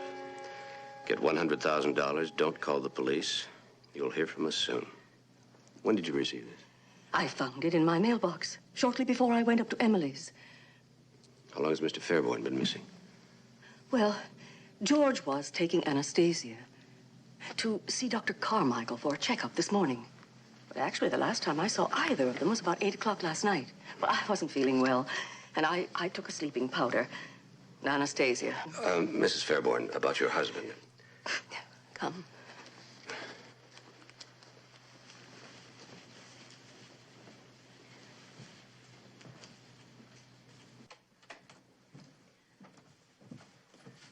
Where did I put... Oh, yes. Here is the princess. And I have others, too. What a lovely bed you have here. We enjoy it. Oh, the poor sensitive darling. I know she won't sleep a wink till I get her home again. Mrs. Fairborn, you don't seem to realize that your husband's life is in danger. Here is a picture of the princess when she is just 3 months old. Would you by any chance have a photograph of...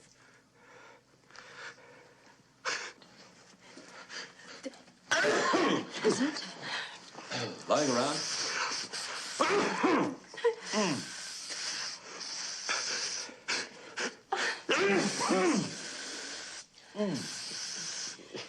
Of whom? Your husband. Oh, of course not. Well, now, wait just a moment. I think I may have one in the living room. Please, might we adjourn? I would like to adjourn. I don't want the princess to return to a germ-laden boudoir. She is so susceptible. Please, do come. Do hurry, please. There he is, holding Anastasia. It has been a great comfort for me to share the princess at this time of anguish. It's almost like having her here with me. Thank you, Mrs. Mackenzie. Thank you, Mr. Mackenzie. The name, Mrs. Fairborn, is not Mackenzie, it's McMillan. Stuart McMillan. How nice. I'm the commissioner of police.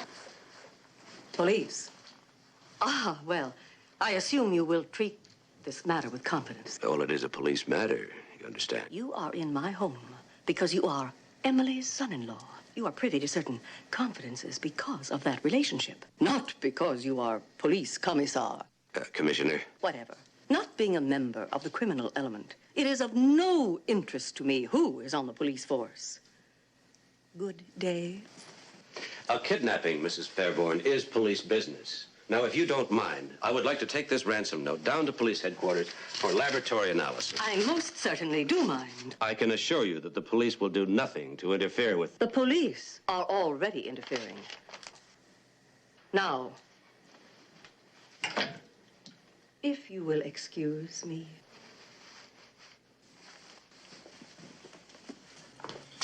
Where are we going? See, Yekel, I hate to ruin his weekend. Watch your fingers. Why?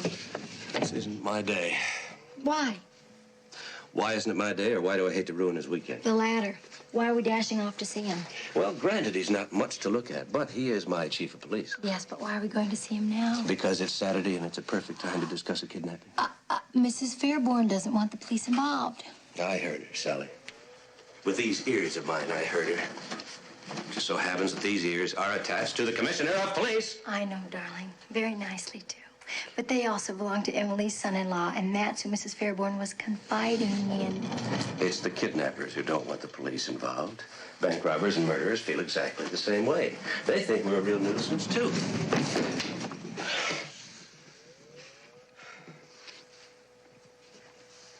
It's just, Mac, that morally, no, I think I mean ethically. Oh, you know what I mean. Yeah, I know what you mean. You know what I mean? I know what you mean. But Mrs. Fairborn wasn't talking to the police. She was talking to you, Stuart McMillan. Wrong again. She was talking to some guy named Mackenzie.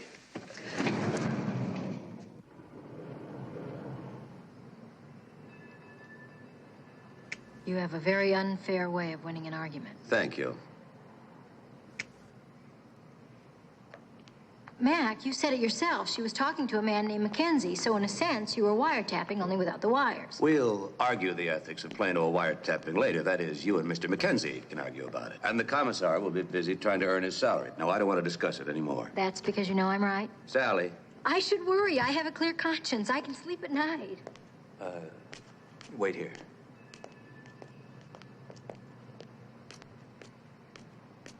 Pardon me. Yes, sir.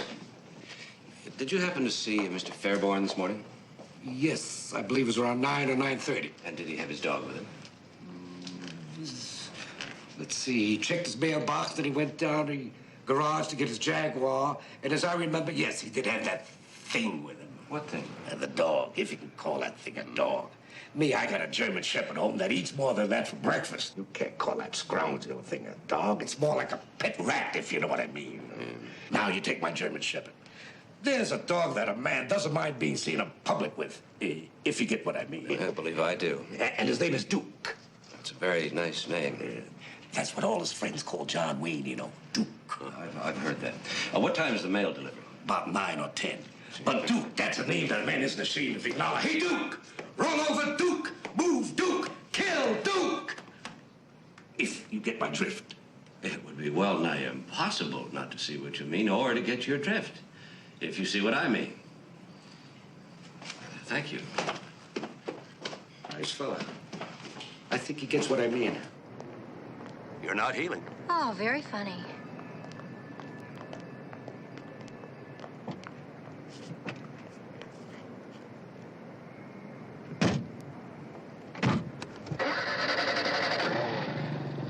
Where are we going? Yekel's houseboat. Mrs. Fairborn said Sally, I thought we had that all settled. I will not be party to a breach of ethics. Are you telling me you won't drive me to Yekel's? I will not drive the police commissioner to Yekel's. I will not be party to a... Okay.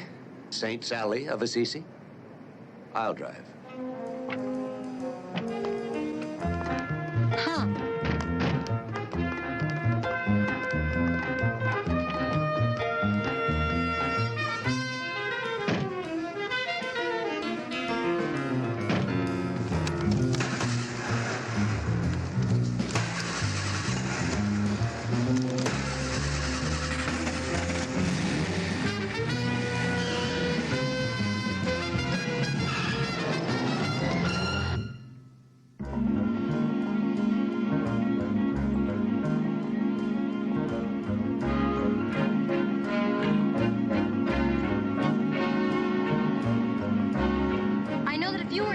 I wouldn't involve the police. I'd just pay the money. All that would matter to me would be your safety. You, of all people, Sally, should know better. The police would never do anything to jeopardize the victim's safety. It's a police policy to stay in the background until the victim is safe. Mac. I don't want to discuss it anymore. I know, darling, but I think that he would like to discuss something with you. He who? He, him, that's who. Oh.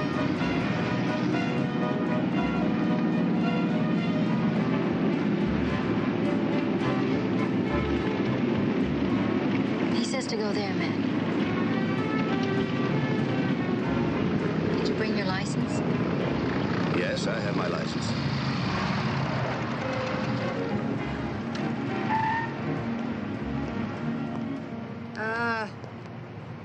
I'm afraid you missed the turnoff for the Indianapolis a couple of blocks back, fella. Is that so? Yeah, boy, the way you were zipping down that highway... You're the commissioner, aren't you? Sure is a nice day, isn't it? Very nice. A nice day for a drive. I mean, on a day like this, I guess anybody would just like to go zipping along the highway. Was I speeding? Well, we don't want to make a federal case out of it. Have a nice day, Commissioner. Officer. Yes, sir. Aren't you going to write me up? Write you up? You're aware of my recent edict? Oh, yes, you mean about no favoritism when it comes to traffic violations. Yeah, that's the one. Oh, yes, I'm quite aware of it, sir. I read it several times. Didn't you think I meant it? Oh, yes, sir. Of course you did, sir. Well, then, write me up. Are you sure you won't have any afterthoughts? I mean, people do change their mind. No, I won't change my mind. It's human nature to change your mind. Officer, you were doing your duty. Oh, yes, sir. If you say so, sir. I'll put you down as being very cooperative. Oh, thank you. My pleasure. I mean, it's an honor. I mean, you're welcome. Your license will be returned to you at the hearing. That's part of your new system. Yes, I remember. Well, see ya. Officer. Huh? Oh, the ticket. Thank you. I'm so proud of you. You stuck to your guns even when they were aimed at you.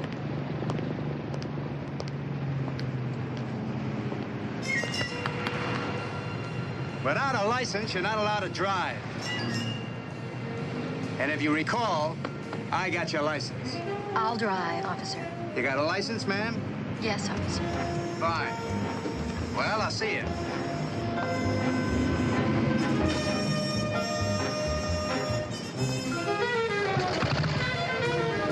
I could take a cab.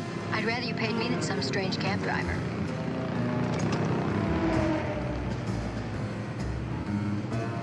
I hear the fares have gone up. We rely on tips. Please don't fool with the meter while our cab is in motion.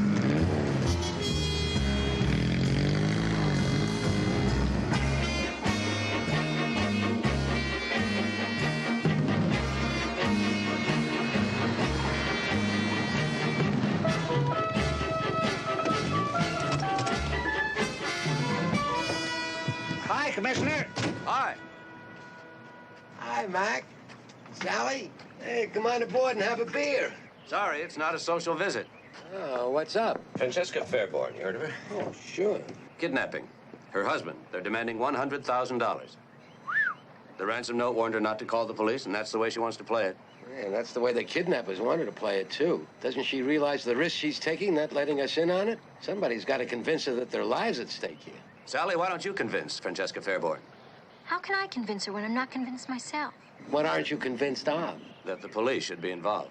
Oh, Sally, this is a serious crime. It's just that Mrs. Fairborn wants to handle this herself, and it seems to me that... If Mrs. Fairborn wants to handle it herself, that lets the kidnappers free to kidnap someone else, or to take her money and not return her husband, or to just raise the ante. Does Mrs. Fairborn want to handle that? He's absolutely right. Well, he is. You know, Sally, your father taught me never to play high-stakes poker with a stranger. I think the high stake here is a man's life. I'll talk to my mother. Maybe she'll swing more weight with Mrs. Fairborn. Atta slugger, why don't you do it now? Come on, Enright. You and me have to see a man about a dog. Yeah, well, there goes the weekend.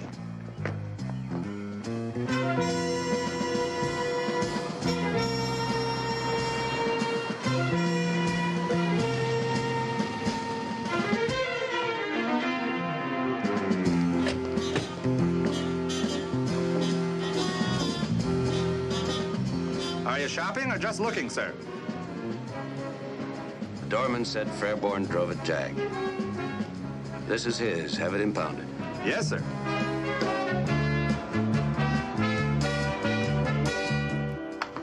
What do you want? Mr. McMillan is here to see you. He says it's a police matter. This is Belinsky. Dr. Carmichael's busy. So am I. Mr. Fairborn been in today? No, I don't believe so. The men are on the way to pick up Fairborn's car, sir, and I told them to check out everything completely. A real thorough check. You know, fingerprints, carpet stains, ashtrays, tire treads, glove compartment, the whole works. You know, these guys usually don't leave any gesundheit, sir, behind, but it never hurts to give a complete check. Like the commissioner told me many times, you know, police work is merely gesundheit, sir, the putting together of 1,000 little clues into one great big fact. In fact, Thank you, Sergeant. Right, Sergeant. How do you do, Enright? You McMillan? I am Commissioner of Police. Well, I am Dr. Langston Carmichael. Whatever it is you have to say better be pretty important. I've got one sick bunny in there. Has George Fairborn been in here today? No, he hasn't. He was supposed to be. That is, the princess was supposed to come in for her checkup. But they haven't arrived. Never even phoned to cancel. His car's in your parking lot. Oh, fascinating. Yes, it is. Now, if your curiosity is satisfied, we have work to do. Mr. McMillan, we are here to cure illness, not to inflict it. Come, Bernie. We've a bunny to save. Well, it must be a nice business. How do you mean? Well, even if you lose the patient, you still have the makings of a good stew.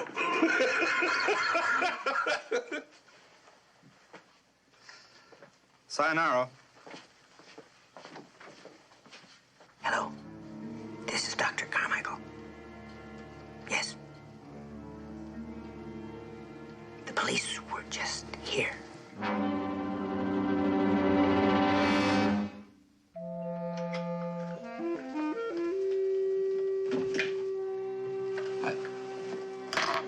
How's it coming?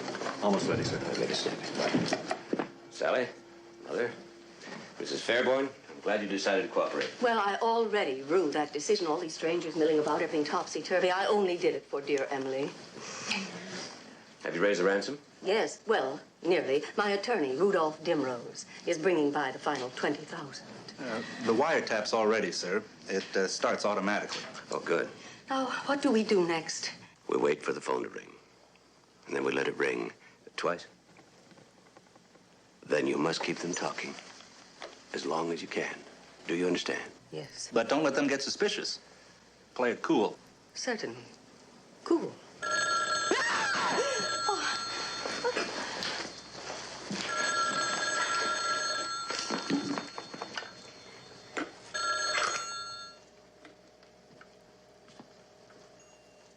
Yes? No, Oh, for heaven's sake. Lucille, really, I can't just... What? No. I didn't know. Oh, well, I really have no hope for that marriage in the first place, dear. Mrs. Fairborn. Dear, could you please call me back later? Ciao. That is Lucille Shortle. She's the most horrible gossip in the whole world. My dear, you just should have seen what went on at Biarritz last. These two people, they absolutely were impossible. I never talk about life. Mrs. Fairborn, quickly. Well, I told her to call back later.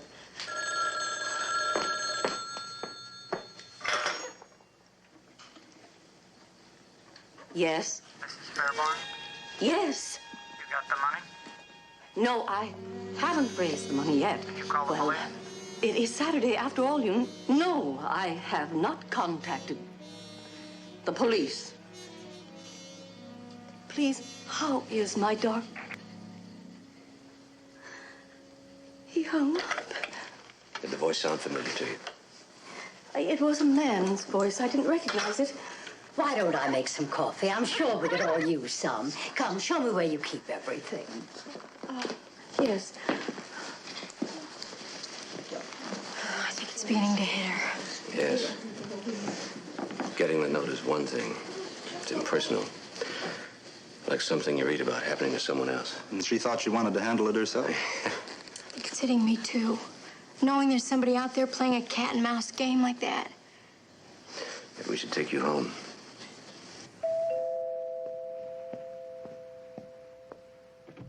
Who are you? Rudolph Dimrose.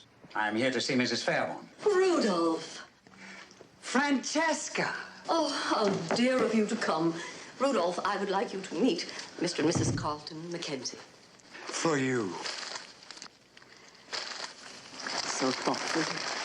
And the money, so difficult to raise on a Saturday. Made me nervous just carrying such an amount on my person. The streets have become a virtual jungle. A virtual jungle. Come on, Jane. It's time to go back to our treehouse. I'll take her home, Enright. I'll be right back. Who does he think he is?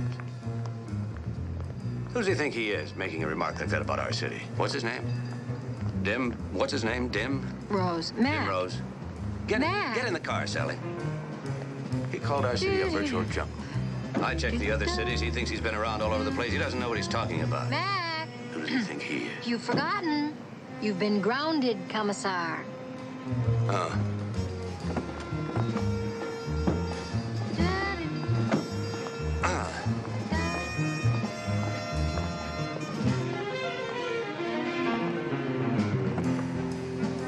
I feel so sorry for Mrs. Fairborn. It's so cruel somebody just taking over for somebody like that. She doesn't care a thing about her husband or anything. Mac! What? Look! It's that dog, the princess, and then there's a man chasing her. No, Sally, go after the dog, not the man. You, hold it. Princess, heel. Oh, my heel. Wait a minute!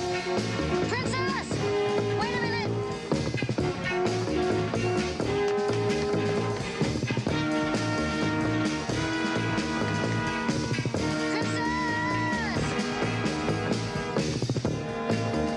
Princess!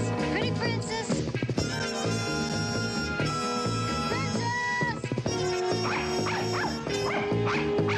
Oh, princess!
Princess! Come here! Princess! Wait!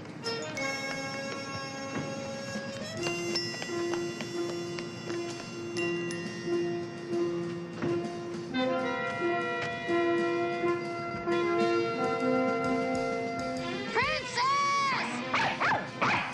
Oh, please!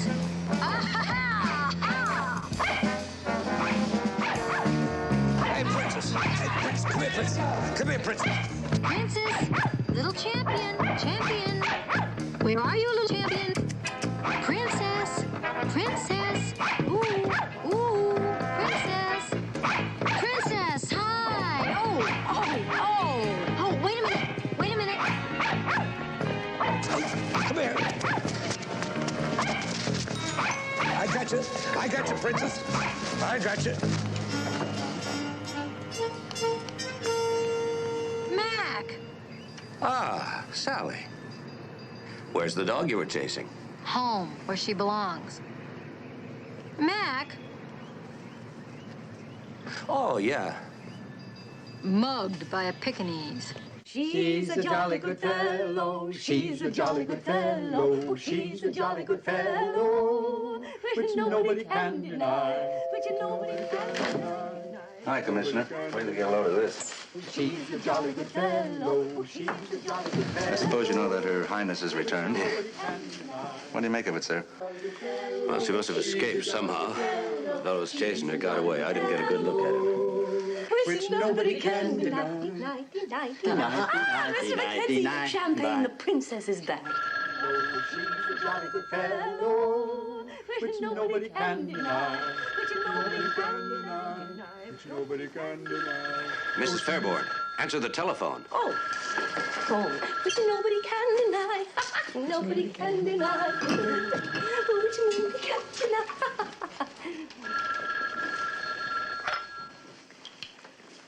Yes? Mrs. Fairborn. This is Francesca Fairborn. $100,000? Yes, I have. Collected the entire amount. You'll get instruction. No. No, I wouldn't be the slightest bit interested in your instructions.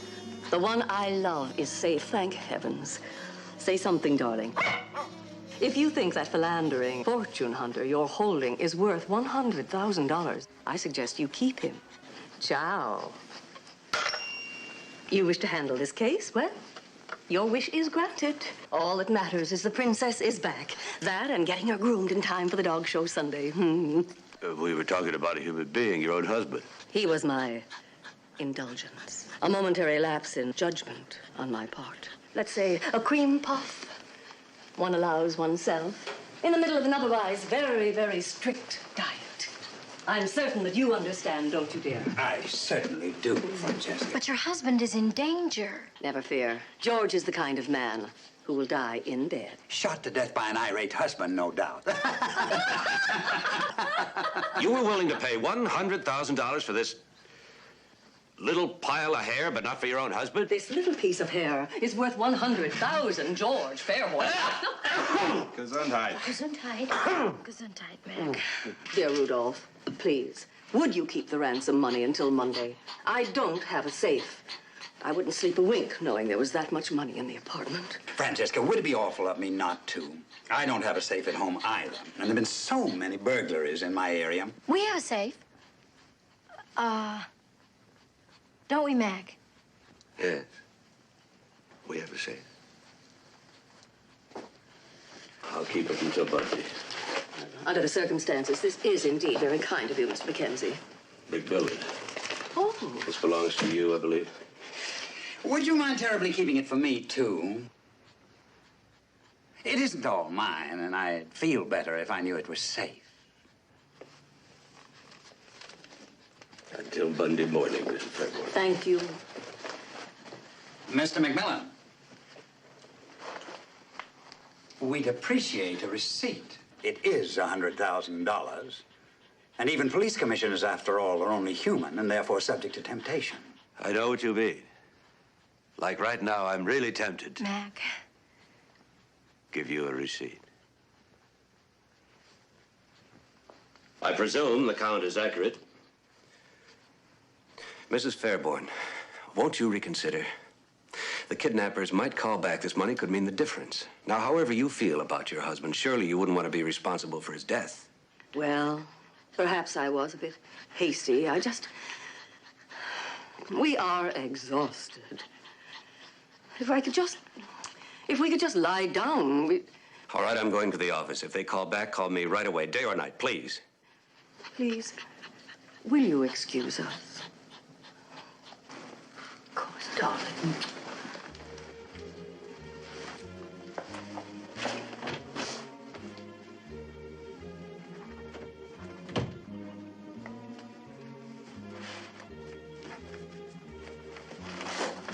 Come on, Sally. Good night, Mom.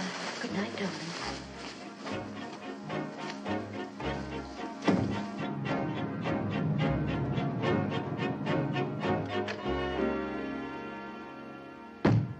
Ann? Mac, it's Saturday. You're closed. There is no Ann. Sure there is. You.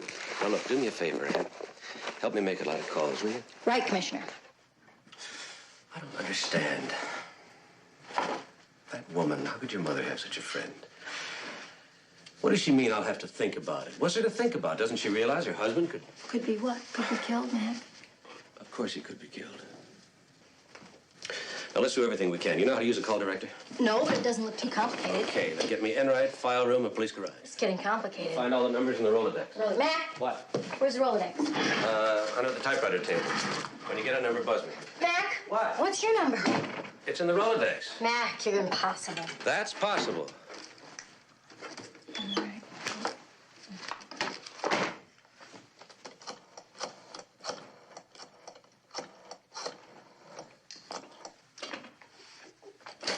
Mac, another light went on. What does that mean? What? Oh, it's you. Hi. Hi. Are you getting me a number or not? Yes, I got you in right. I think. 2007. Hello, Enright? Hello? You disconnected me. Sally. Sally. Sally, Yes, you disconnected me. I did.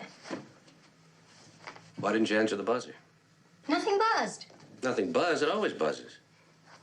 Why don't you sit here and I'll go in there and try the buzzer and we'll see whether or not it works or not, okay? Okay. It's a good way to find out. Are you buzzing me? Yes, dear. Okay, you win. Would you like me to get you in right now? Yes, please. What's his number? 553. I'll get it.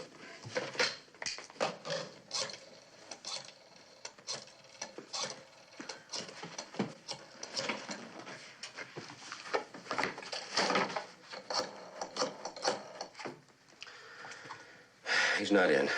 Give me the police garage. You said the file room. Okay, the file room. Here's the file room. Sammy? Yes, of course I'm in the office. Now, I want an immediate rundown on Francesca Fairborn, George Fairborn, her husband, Rudolph Dimrose, her attorney, and Langston Carmichael, he's a veterinarian, and his assistant, something Ski, Belinsky, Bernie Belinsky, right. Oh, he is, good. Send him up.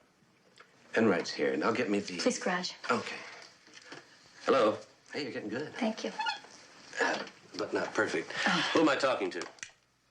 Oh, Jeffrey's good. This is Mac. By any remote chance, is there an M.O. on kidnappers who take dogs, or raise dogs, or use dogs, or own Pekinese, Pekini? Find out everything as soon as you can. I was working on the background checks when you called, sir. Here they are now. How you doing, Sergeant? Names, addresses, birthplaces, birth dates. There's something strange about the ransom note, sir. It read, we have the one you love. I would have written, we have your husband. Well, maybe they thought that she loved him. Oh, well, some women love their husbands. It's been known to happen. You think they could have known they were going to kidnap him at the dog kennel parking lot, sir? It's more than likely. It's a good choice. Saturday morning, the whole area is deserted. Yeah, well, then someone must have told them. I'll have to run a check on all of Fairborn's friends. Right. Call me the minute you find anything. We'll be home all evening. Mildred, Mr. McMillan might receive an urgent telephone call in the middle of the night, so don't be frightened. We'll take it. Okay, if that's the way you want it. Mac? Hmm? What do you think is going to happen to him now? Lucky to be run over by a car. Fairborn? No, Dimrose. I'm talking about Fairborn. Oh, well, hard to say. You don't think they'll kill him, do you? Isn't that be awful? Mac, you've got to convince Mrs. Fairborn in the morning. How could somebody do such a thing to their own husband? Who did what to whose husband? It's nothing, Mildred. Oh, sure. And I was born yesterday. The missus sits here like the guest of honor at a wake, talking about some grisly business, and the police commissioner tells me it's nothing. Don't stand on ceremony, Mildred. Pour yourself a drink and join us. No thanks. I already have one. Well, what is it, homicide? Kidnapping. Oh, yeah? I just finished a kidnapping. I prefer a good homicide. Mildred, how can you read those books? Don't they give you nightmares? No, but the newspapers do. All those unsolved crimes. Doesn't happen that way in my book. They always get the guilty party. No matter how clever they are, they always slip up. As Inspector Gerard always says... I love you. The criminal is a flawed individual.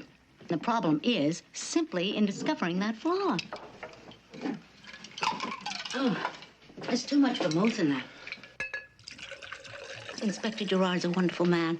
You'd like him. He lives all alone except for his faithful housekeeper, Agnes.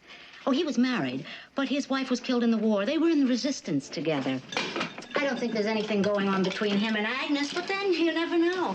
I mean, they're both French, you know what I mean?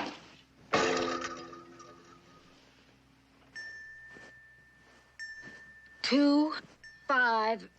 Mac, suppose Mrs. Fairborn won't change her mind. 10. I think she will. 16. I'm worried that the kidnappers 20. might not call back. 25. Oh, they have to. I hope you're right. Strange. What?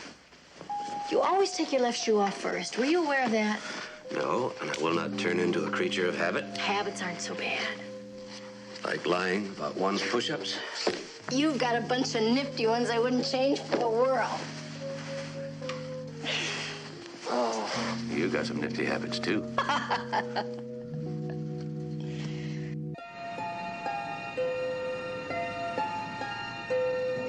Don't you think the kidnappers will try one more time to make a deal? I mean, maybe come down in price. I would. What? Try again. I mean, they've gone to a lot of trouble to just take one no for an answer. Don't you agree? It's hard to say. Well, the first rule of salesmanship is never take no for an answer. Mrs. Fairborn.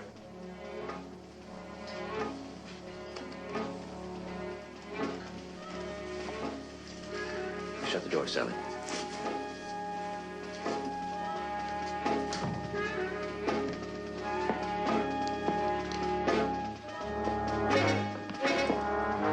Don't touch anything. Mrs. Fairborn! Stay here, Sally. Sally!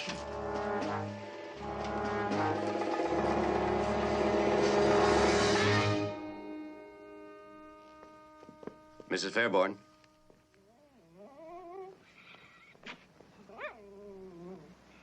What's happened? She's dead. She's dead.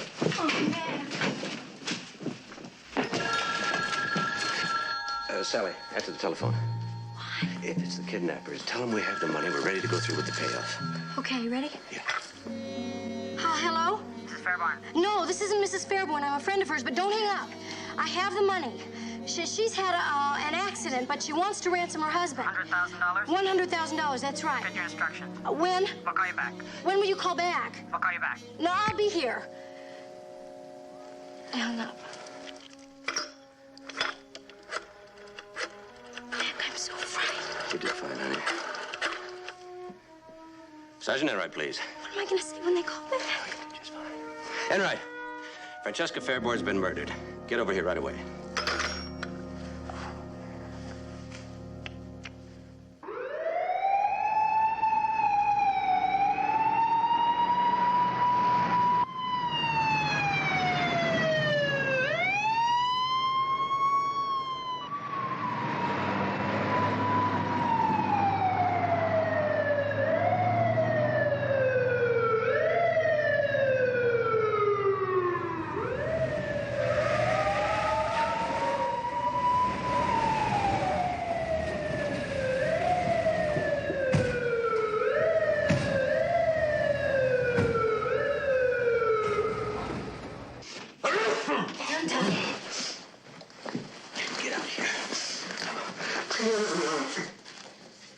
Charlie, that voice on the telephone, does it sound familiar to you? No, I don't think so. Did it sound like he was talking through a handkerchief or something? Maybe. It's something about it. I can swear I heard that voice before. Oh, God bless you, Mac. It sounds like you're coming down with something. You've been sneezing like that for 2 days. No, I feel fine. I must be allergic to that dog. You're not allergic to me. I just gotta be that dog. You're not allergic to dogs. No, I didn't. Must be that perfumey stuff the vet sprayed on. You think I sneeze here. You should hear how I sneeze in Carmichael's. Oh, wait a minute. Wait a minute. That voice on the telephone. Dr. Carmichael. No. His assistant, a guy named, something, Ski, Perleski, Berlinski, what was the name of the vet's assistant? Bernie Belinsky. Belinsky. Where is she? She's in the bedroom. Okay, fellas. Belinsky's about the same size as the guy I chased. Enright. Yes. Sally, could you stay here in case the kidnappers should call back? Of course. Okay, Enright and I have been out to visit Carmichael. Okay, maybe I'll call Mother to come and sit with me. Good idea. It'll be all right. Now stay out of that bedroom. You think they'll be open on Sundays? Of course. A sick bunny doesn't care what day it is.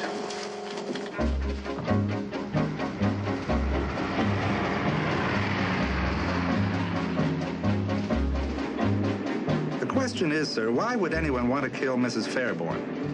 It's a good question. Well, it could have been someone who wanted the $100,000, or it could have been the kidnappers. No, it couldn't have been the kidnappers. They called after she was dead. Well, then it must have been someone who was after the money. That's why that apartment was such a mess, sir. They didn't know you'd already taken it.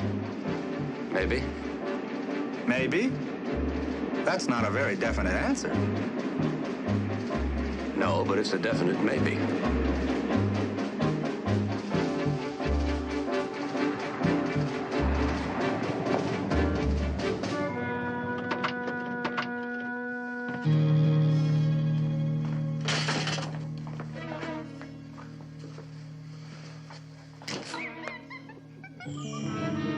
Belinsky.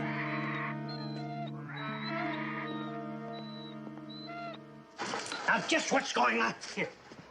He's dead. Who would do such a thing? I was going to ask you the same thing. Did he have any enemies? Any friends? I knew little about his personal life. I can't believe he had any enemies. Well, he had one. Yeah. You see, you've already heard. The animals adored him. Animals, you know, have a sixth sense. Ow! The bugger bit me.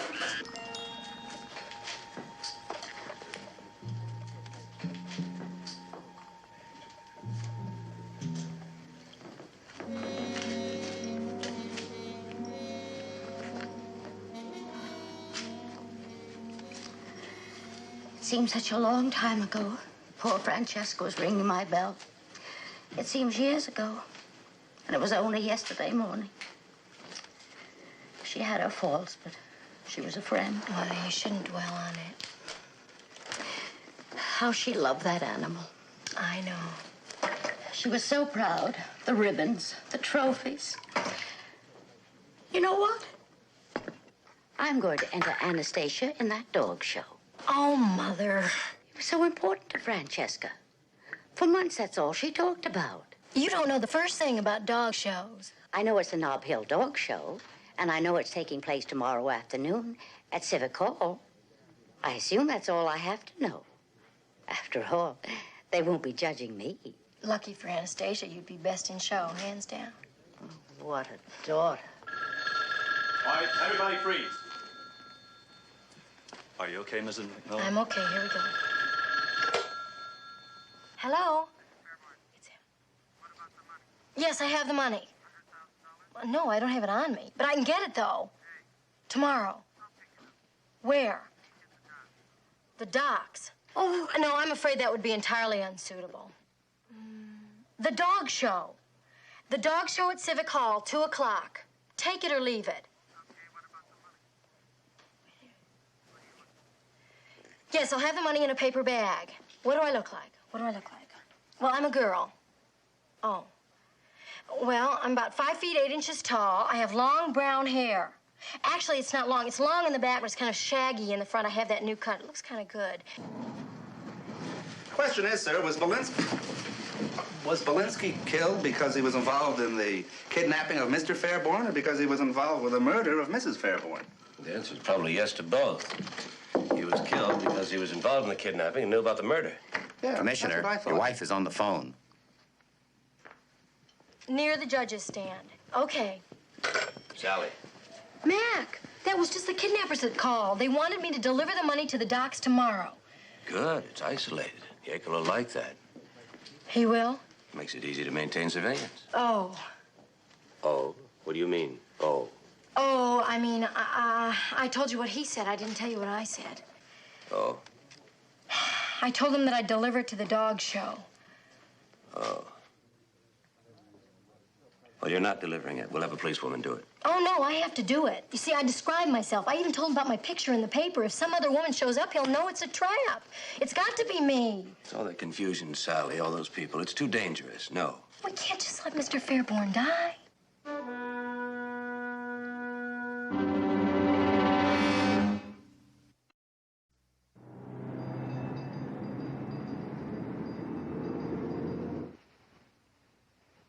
I really don't care what arrangements have been made. You have no right to use that money, Commissioner. I think I have. And I have every confidence that Mr. Fairborn would back me up in this matter. I am certain that he would, but speaking as executor of Mrs. Fairborn's estate, I can assure you that he's not one of the heirs and would be in no position to make restitution should the ransom not be recovered. When I last spoke with Mrs. Fairborn, she indicated a change of heart. I got the impression that she decided to ransom her husband. I disagree. But morally. I am not a priest, Mrs. McMillan. I'm a lawyer. And legally, I'm saying that your husband will be held responsible if anything should happen to that money. Are you prepared for that contingency? Tell me, if the kidnappers decide to kill Fairborn, are you prepared to accept the responsibility for his death? Come on, Sally.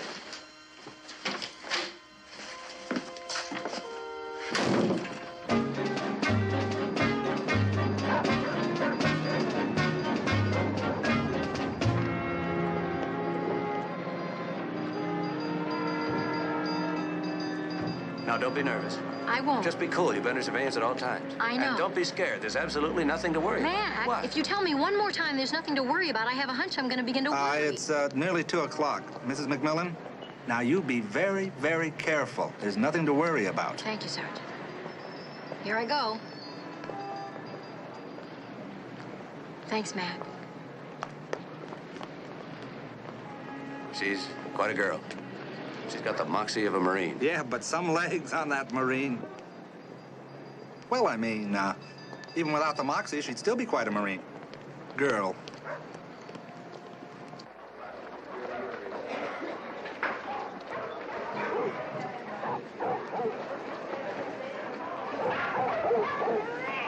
Francis X. Lumen, please report to the superintendent's office.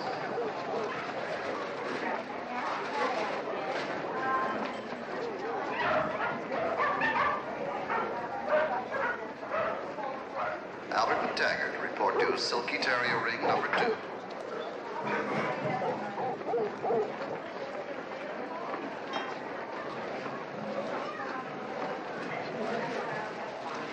Collie dogs to be judged next in ring number 4.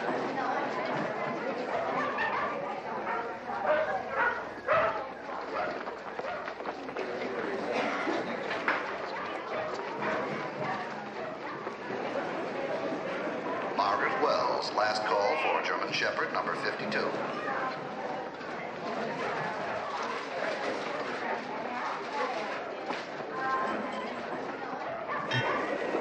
Hi, Mom. Hello, back casual.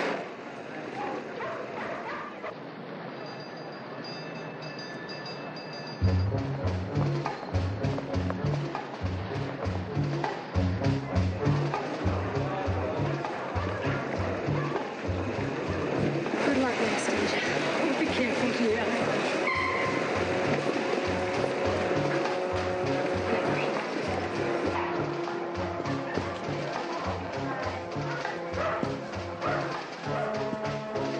Judge John Dillon to ring number 7.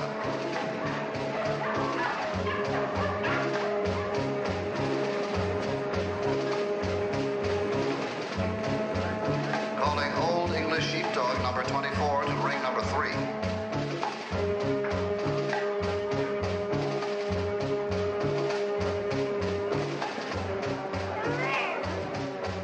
Francis X. Loman, please report to the superintendent's office. Hello, Doc. How's your bundle? Oh, very well, thank you. I'm Shirley. Albert McTaggart, report to Silky Terrier ring number 2. What's the matter, sir? I think Carmichael uses dog spray for cologne. Look, I'm gonna go around that way again.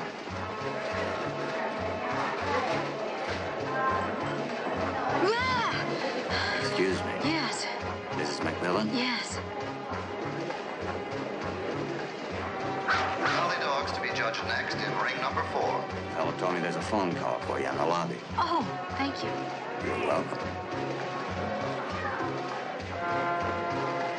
Margaret Wells, the last call for German Shepherd number 52.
What's going on here? We'll ask the questions here.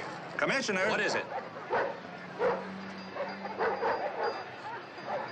That's our lunch. Fifi's and mine. Why were you running? Because you were chasing me. Oh. Why were you chasing me? Oh, the bag. You thought I swiped your lunch? Would you care for half? It's only tuna fish. No. Yeah, thanks. What happened back there? Oh, well, it seems our friend came up with a very unique distraction. A couple of lady dogs in the mood for love, you know what I mean? Is it all right if I go now? Oh, yeah. Yeah, I'm very sorry. I hope you find your lunch. He's a good-natured fella. Yeah, considering you just mugged him. You know what? What? The human race neglects its real heroes, you know that? I'll buy that. Any hero in particular? Well, the man who invented the martini, for one. Every park has a statue. Every statue of some guy sitting on a horse with his sword at his side. Where, oh where, is the statue of the man who first rode into battle armed with only 6 parts gin and a squidge of vermouth? Here, here. I'm with you. I couldn't have said it better myself. I'll get it. Okay.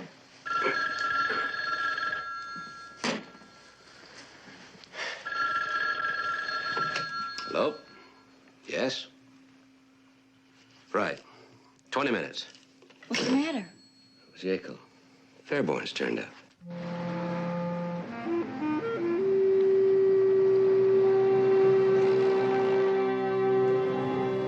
Commissioner. What's the story? A patrolman over at North Beach spotted him when he was grazed by a car. He thought he was drunk. He was staggering around, his clothes were a mess, but when he questioned him, he found out it was Fairborn. How is he? Oh, he's all right. Cuts and bruises. Doctor says he was drugged, but he'll be okay by tonight or tomorrow. Was any help at all? According to the officer who found him, Fairborn wasn't very much help at all. He remembered parking his car at the vet's, and that's it. Maybe when he wakes up, he'll remember some more. Yeah, that's a maybe, but there's one thing for sure. When he wakes up, somebody's got to tell him that his wife's been murdered.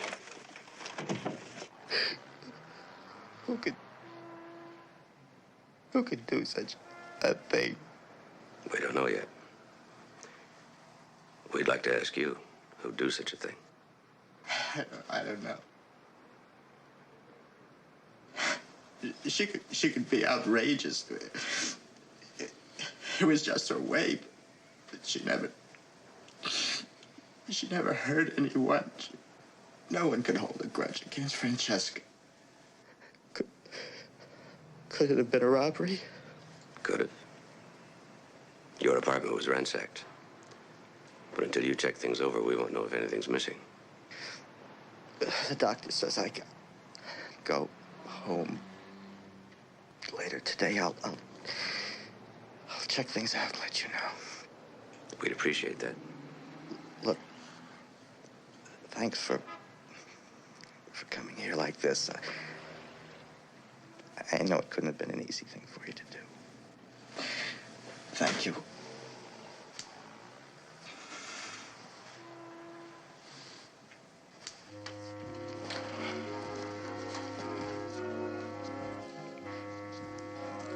How many times do you brush your hair?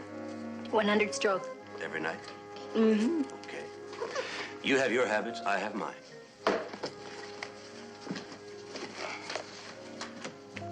Are you trying to gaslight me? What? Drop it already before I go bananas. What? The other shoe. Oh. What's on your mind?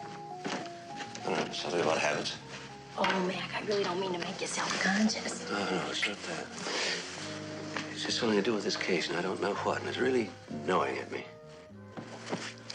Why don't you sleep on it? It'll come to you in the morning. Wait a minute. You sure know how to make a girl feel wanted. The ransom note. Francesca wouldn't let me take the ransom note on Saturday, and yet yesterday it was gone. Whoever ransacked the apartment took the note, left a lot of jewelry on Francesca, but took the note. Why? Maybe the kidnappers put his return address on the letter. Maybe he did. He did what? Well, not a return address necessarily, but some sort of giveaway. Maybe he was afraid that the police could trace the typewriter. It wasn't typed. It was put together with letters cut from a newspaper. I know it had an out-of-town postmark. It wasn't mailed. If it had been, Fairborn would have received his own ransom note when he checked the mail on Saturday morning. Then someone must have slipped it into Francesca's mailbox later that morning. Or what? I don't know what. Yeah, this is about the right size. Right size for what? Why are you getting dressed? To conduct an experiment. Where are you going? With you. You know you can't get a cab at this time of night. A cab? You keep forgetting you've been grounded. It's a habit. Too late, Pavlov. Clues. We're at the clues.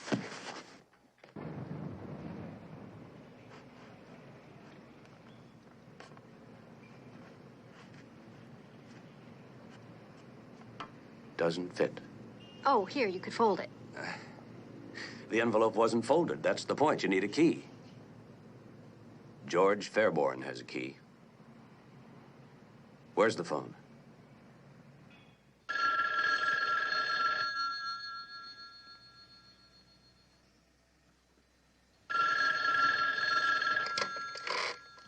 Wrong. No, it's nothing important, Commissioner. You didn't disturb me. What? Yeah, I'm on my way. Oh, nobody makes house calls anymore. No one but cops and crooks.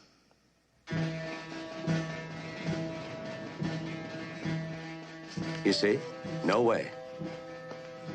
Fairborn wasn't checking the mail. He was delivering it. We'll go upstairs and get him. You better get Mrs. McMillan out of the way. Right. I'll take her home.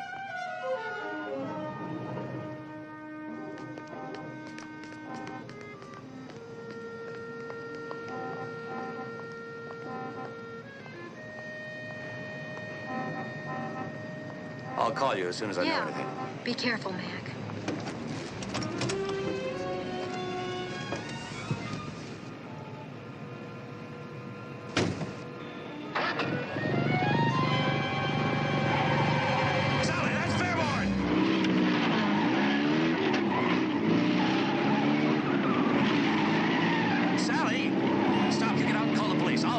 Watch us, Mac. I can get him when we go around the corner.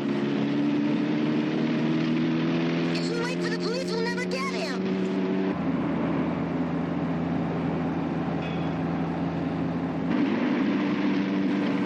Faster, Sally, faster. Maybe we can get nabbed for speeding. I know. I can catch him.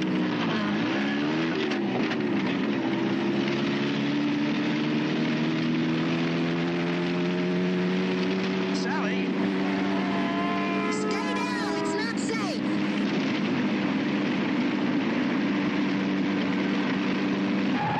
Don't worry about them. Worry about them. I'll worry about him. I'll worry about the traffic, too. I don't want to get you killed. I really can't make it, Mac. I'm a good driver. I think we're gaining on him. Now, I'm going to find a squad car, Sally, and you've got to be careful. Yes, sir.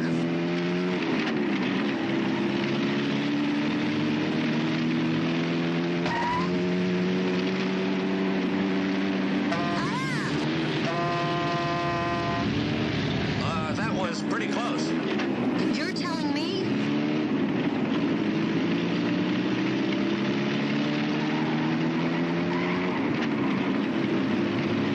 We've got him now, Mac.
gas leaking.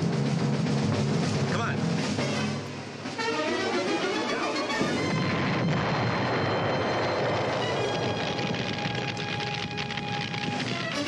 Matt, Sally. are you all right? Yes, I'm fine. The ransom money.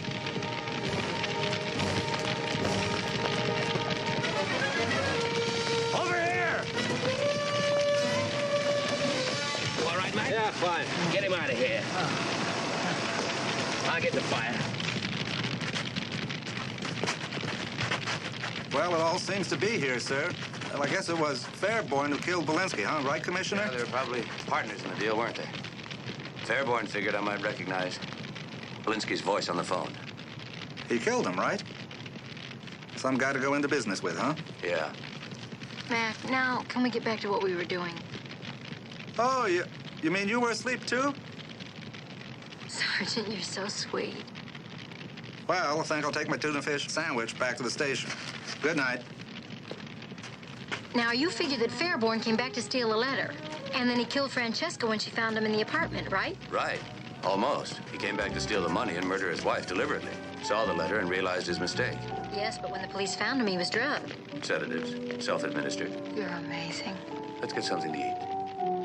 I've got an idea. Come here.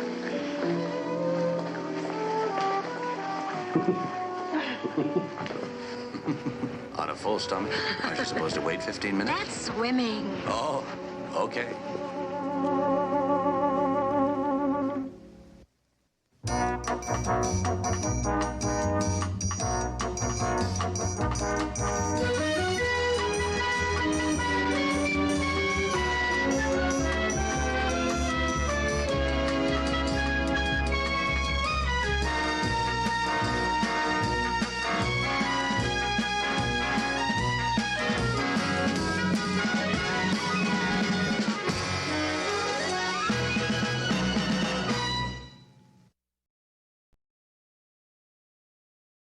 Thì 400 à?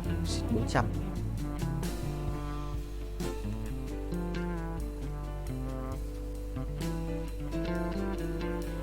Để kiếm thêm năng lượng này. Somos 700 rồi, rebirth được một lần nữa. Ok. Lần này sẽ rebirth thêm 10 anh quay vua kia anh binh. Anh sẽ là bố của vua kia. Yes. Thua hoài à? Không cơ hội thắng à? Át 1 thực sự là khó đấy. Sẽ lấy một cái đồ ánh sáng đi. Sẽ là cái cung xanh ánh sáng đi.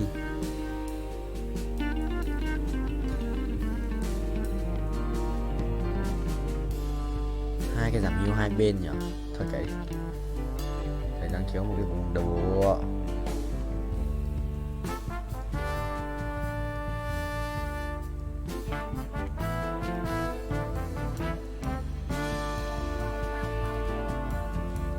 Về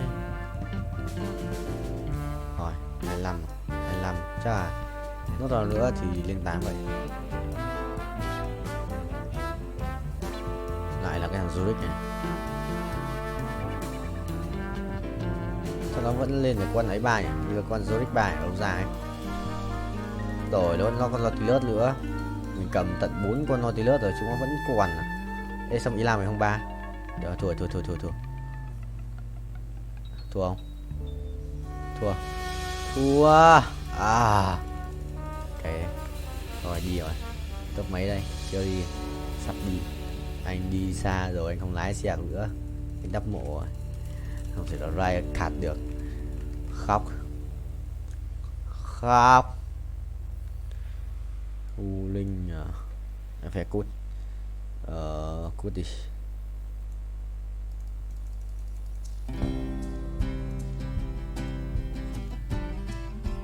Đây đi cho đỡ bị bắn vào đầu. Cày tê tại bị bắn cặp tự.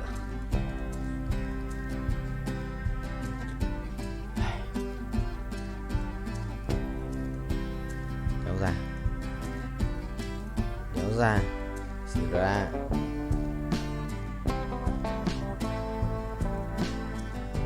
Ui rồi cặp bóng may mắn cô Boko 3 nhưng mà ít tiền không sao, ít tiền.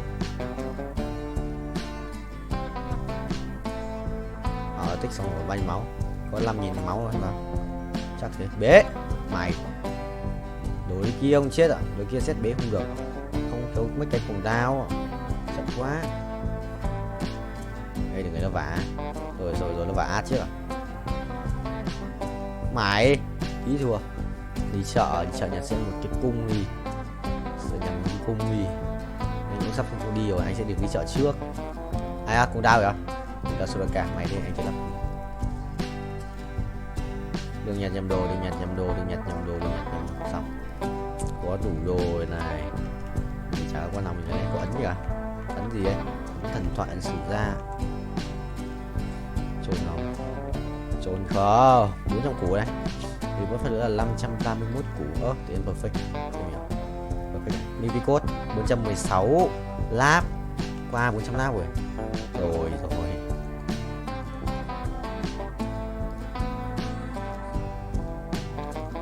Pháp rồi xong đấy.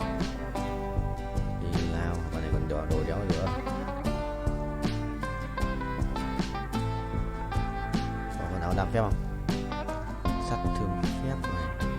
Sát 500 sát thương phép này. Con này full sát thương phép này. Ok. Làm đéo còn gì. Còn một cái kiếm có đồ mà đéo. Ok, xong. Với ai đây? Ba cái thằng kia. Bạn kia có lắc thì sự láo đấy.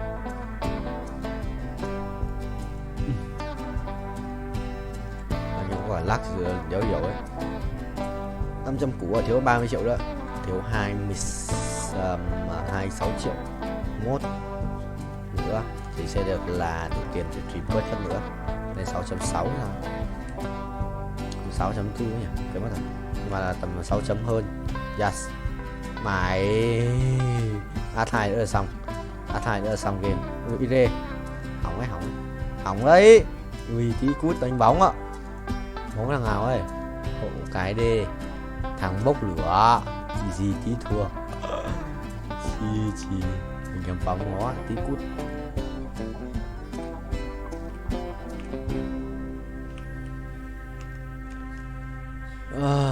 Cho thêm máu à 19 thì làm chi. Giờ mình phải thắng không mình cút.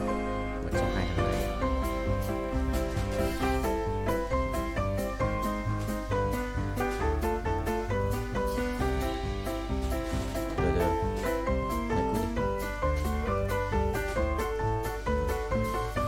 Được, vẫn đéo đủ. Kéo ra át này. Thằng này cầm 2 con át. Một thằng có 2 con át này. Thằng này không cầm át nào. Nó muốn lửa đéo giết nó rồi. Nó 5 máu rồi bây giờ thì 15. Nó muốn chết thì mình chết.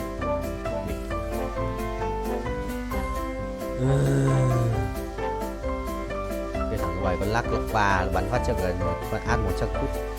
Cầm át rồi nhưng mà nếu là át nhở cũng mất 4 con mà không tỏ một bắn lỏ lắm. Để bảo mà một bắn lỏ nhất còn CC bị hết tung nữa trốn còn lắp bắn số phát chết át thì mày qua là bắn nhóc kia chưa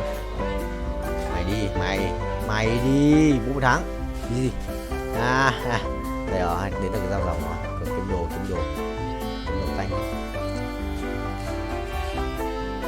cao vậy thôi 130 nghìn quay thì thừa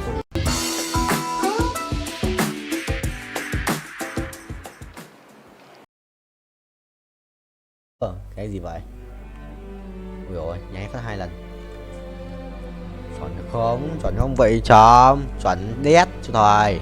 Chuẩn và đét. Như phi công vậy. Ok bay tiếp, bay cao. Thu rồi sao nhỉ? Thu rồi sao ấy? Rồi. Thằng Zena bắn đau lắm, Zena 2 đồ rồi. Chịu. Zena Sojin mấy cả cuồng đao để hiểu. Vội vậy chồng. 6.8 à, vậy sẽ lên 7. Ok. Thằng nào phải đắp cho thờ red mà. Thôi đừng nói chung với nhau đây. Mèo.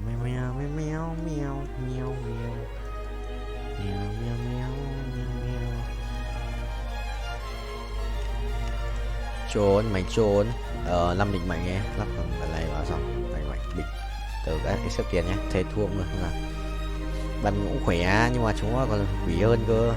Đéo sao Zanna 2 đồ. Đéo chịu được. Quỷ đó chịu được.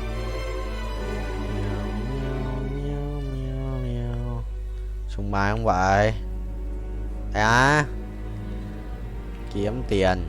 Tiến kiềm 138M sự là nhiều ấy. Không bay nữa thì thôi.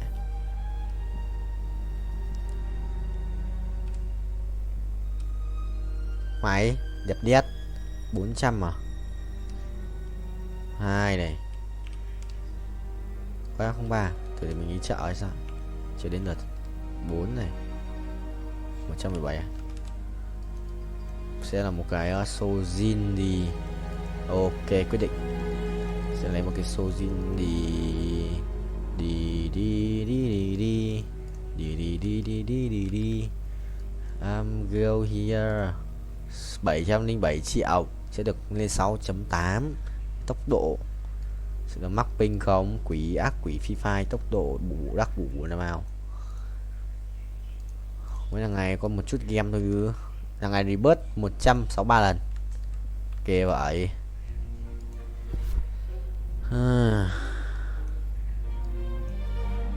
Sojin thì con này hợp lý hơn này. Nhanh này là con bên kia nhưng mà đợi đồ bình tĩnh. Vội vãi. Xe hấp đủ rồi hả? 46 à? Đấy nó chỉnh cài nhót. 2 giờ 208. Gì 4 giờ đi học. Chuẩn không?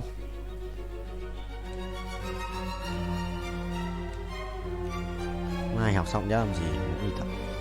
Tài môn tự sáng. Tối tập tiếp.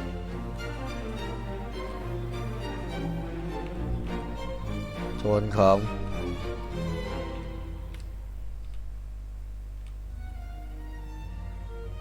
Nhiều record này, ngon. 300 440 mà 445 record. 50 lap 450, 150, 150, 150, 450, 451, 452. Được không? Nhớ được, xít được. Zanna thực sự nhiều ấy. Bây giờ phải được 5 round thắng cơ thì mới được cộng 2 đồng.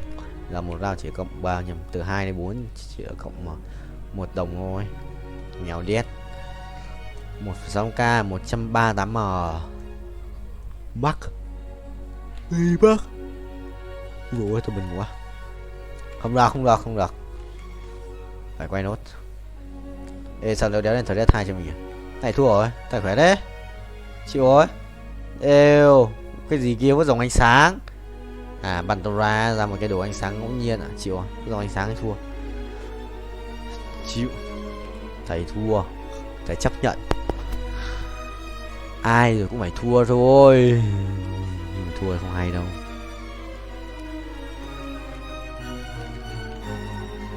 Ai rồi cũng phải thua rồi. Mày perfect 300 mấy lap vậy. Em quay anh ác quỷ này. Cheers. Nổi không? Nổi không vậy thầy?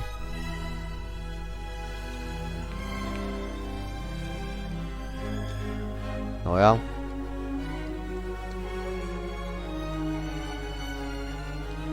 Ôi kìa, đâu được. Perfect rồi. Ôi hỏng. Một lần thôi. Rồi hay. Anh sợ đấy nhé. Soraka cút. Cái đéo ở đây. Một cái giáp máu á. Cái đéo ở đây. Một đéo ở đây. Nhào đấy. আব্বা আম্মা যদি তোর ছোটকালে জানতো তোর হাইটের লগে তোর গাদামির হাইটটা একটু বাড়বো তাহলে নিজ দিয়ে এমনিতেই 6 ইঞ্চি কাটা দিত তোর আর গাদামি বাড়তো শুন আব্বা আম্মা যা বলে তা কর বিয়েটা কর আর আমার রাস্তাটা একটু ক্লিয়ারটা কর ও আমি তোমার পথের কাটা না তোরা কেউ চাস না যে আমি পড়াশোনা করে এই নিজের পায়ে দাঁড়াই তুই তো নিজের পায়ে দাঁড়াস নাই তুই তো আমার কাঁধের উপর ভর করে দাঁড়ায় আছিস Hey, Roger.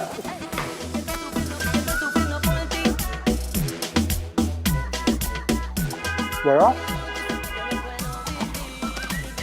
Hey, কি হচ্ছে তোরা সকালবেলা এরকম কান্দতেছিস কেন? আব্বাও কান্দতেছে, আম্মাও কান্দতেছে। কিছু আম্মা কি সকালবেলা কি সিরিয়াল দেখা শুরু করছে? তাহলে কিছু চুরি হয়েছে বাসায়? কেউ মারা গেছে? কেউ কি মরার আগে হসপিটালে অ্যাডমিট হয়েছে? তাহলে কি হয়েছে? সবাই এরকম আয়োজন করে কাঁদতেছে কেন? বাবা মা বলতেছে আমার নাকি পড়াশোনার দরকার নাই, ধান থাকলে নাকি ধানের মাঝে চিটাও থাকে, আমি নাকি চিটা। হ্যাঁ, তাহলে তো ঠিকই বলছে। আর তুই কখনো দেখছো আব্বা আম্মা পোলাপানের সাথে মিথ্যা কথা বলে? ভাই কি ওই কথা কইছে? কইছে আমার 1 মাসের মধ্যে বিয়ে করা লাগবে, বিয়ে করে 9 মাসের মধ্যে বাচ্চা পয়দা দেওয়া লাগবে। মাত্র 9 মাস টাইম দিছে? তুই তো নির্ঘাত ফেল করবি। মানে তোর যে পড়াশোনার কন্ডিশন, তুই 9 মাসের সাথে তোর আরো মিনিমাম 4 মাস টাইম দেওয়া লাগবে, তারপর যদি 12। আকার দোকানদাররা অবশ্য নতুন যারা বিয়ে করে তাকে চেয়ার দিকে তাকায় থাকে 2 পয়সা ইনকামের জন্য। তোর দিয়ে সেটাও হবে না, তুই চিন্তা বাদ। হ্যাঁ বল। তুইও কি? আমি আগে সন্দেহ করছিলাম তুই আমার মায়ের পেটের ভাই না। মায়ের পেটের ভাই হলে তুই এরকম করে কথা বলতে পারতি না। তোর আমার না কোনো মিল নাই, না আছে স্বভাবের মিল, না আছে চরিত্রের মিল, না আছে তোর এই যে চেহারার মিল, গায়ের কালারের মিল, কোনো কিছু মিল নাই। বাইকটা শোন, আব্বা আম্মাই যদি তোর ছোটকালে জানতো তোর হাইটের লগে তোর গাদামির হাইটটা একটু বাড়বো, তাহলে নিজ দিয়ে এমনিতেই 6 ইঞ্চি কেটে দিত, তোর আর গাদামি বাড়তো। শোন, আব্বা আম্মা যা বলে তা কর, বিয়েটা কর, আর আমার রাস্তাটা একটু ক্লিয়ারটা কর। ও, আমি তোমার পথের কাটা না, আমি তোমার জীবনের বাধা। তোরা কেউ আমার ভালো চাস না, তোরা কেউ চাস না যে আমি পড়াশোনা করে এই নিজের পায়ে দাঁড়াই। তুই তো নিজের পায়ে দাঁড়াস নাই, তুই তো আমার কাঁধের উপর ভর করে দাঁড়ায় আসছিস। শোন, আমি তোর ছোট হিসেবে চাই তুই আব্বা আম্মার কথাটা শোন, তুই 1 মাসের মধ্যে বিয়েটা কর, আমি কবজি ডুবায়া তোর বিয়ের কাচ্চি খাবো, বুঝছস? এই, আসো।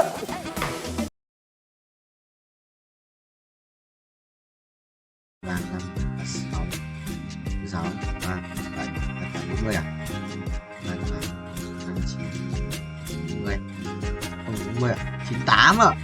Ai, 98 ai? Phải bay một thanh rồi.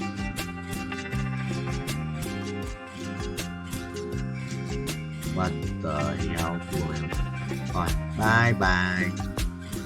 Yeah, đi đâu qua? Rồi, phải đùa của bài kiếm tiền 36 thì kiếm 80 triệu. 88 80 để quay 10 lần của chiến sĩ sinh hoạt như là của đại sư cũng căng ấy chứ. Của 37 ta lợi dụng á. Ui, thua. Tận lại.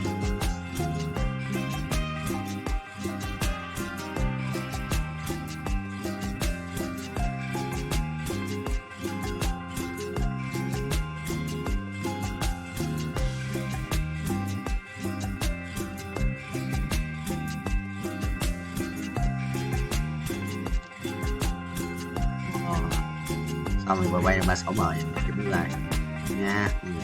Thấy không? Không perfect. Chuyện buồn đấy.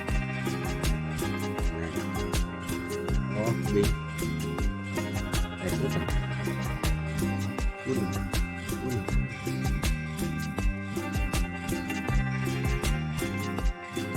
Chết rồi. Ui xong đấu à?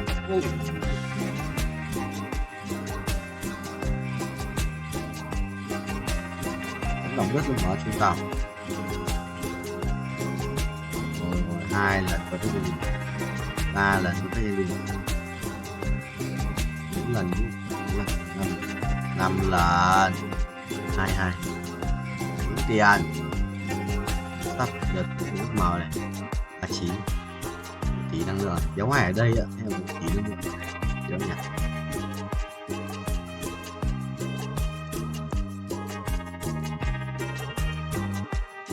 cái gì vậy? Chỉ là nói nha ha. Tỷ năng lượng mà nó nên nhớ lượng vãi. Lưỡi kiếm uy lực.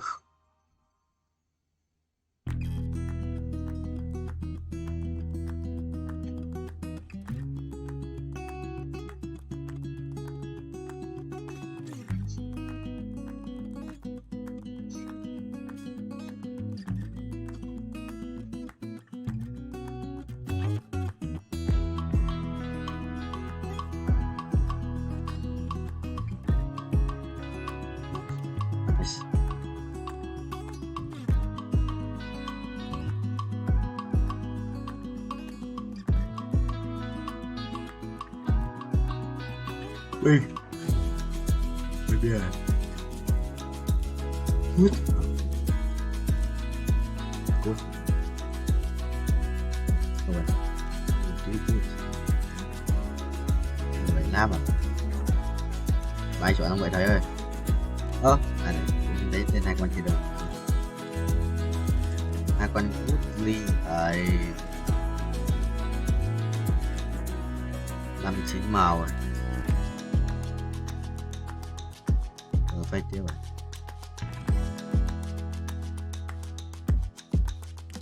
Phải tiếp hút lên đi. Nè.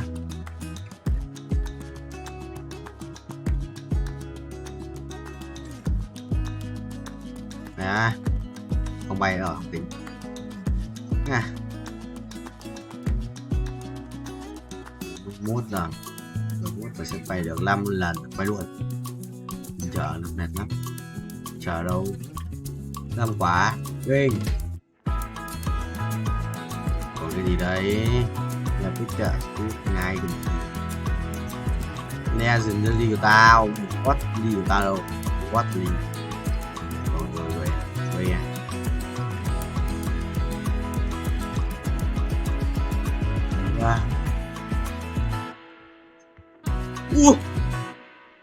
Legendary đây rồi.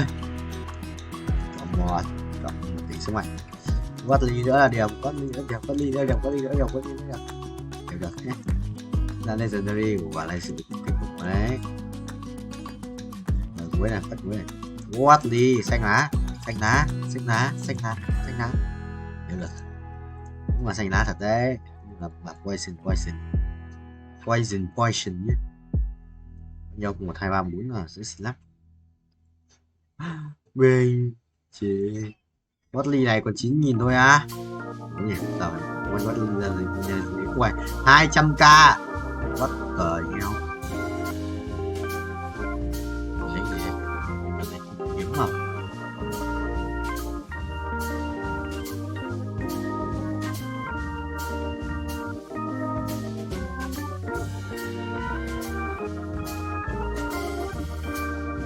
Lưỡi kiếm một bố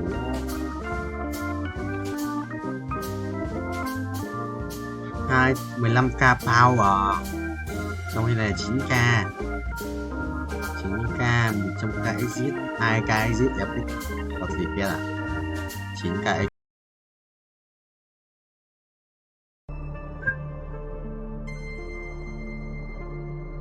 Không phải bia à? Để đây.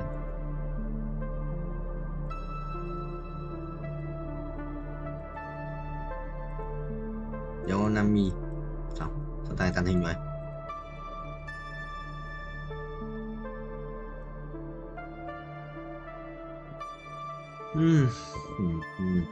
Hết rồi, hết exit của MSK rồi. Một con này, 3 con, 4 con,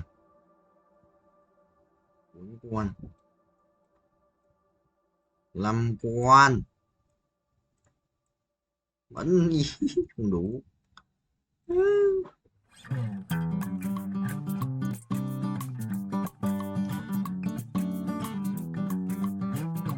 Pet tôi hết rồi hả? Em mày pet sao không rồi?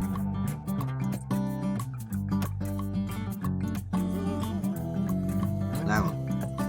Đây.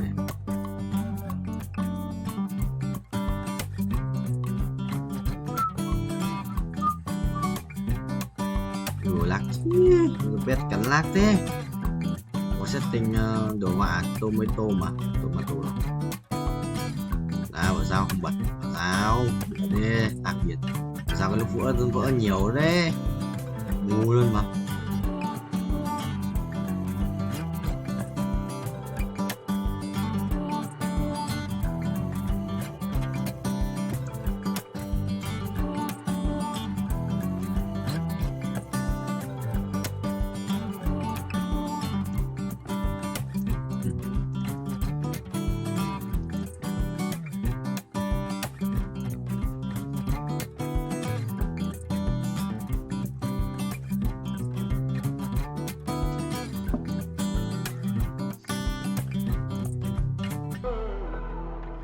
Dòng mà có tên thằng hay ra nhé. Ai đấy? Số điện thoại ngay bên trên đầu với cả gori đờ trên đầu mình. Rồi lại lỗi cái này. Đấy, ăn này.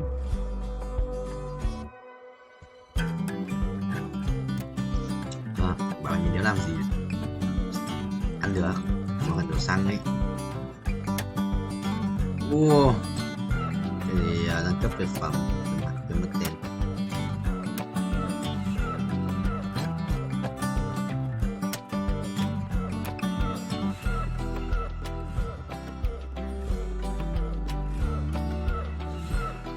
Đây bố tiền hơn rồi, chắc chắn là nhiều hơn 10 rồi.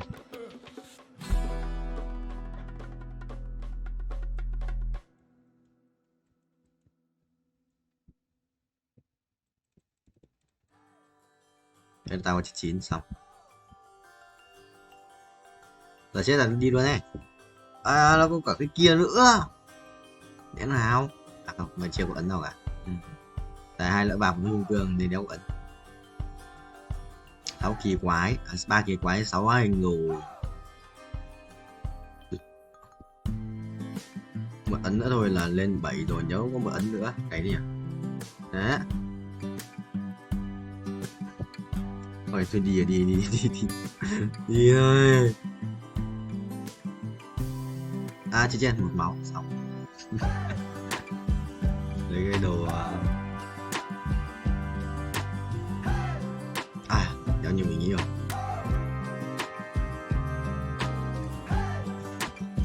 Tay quá.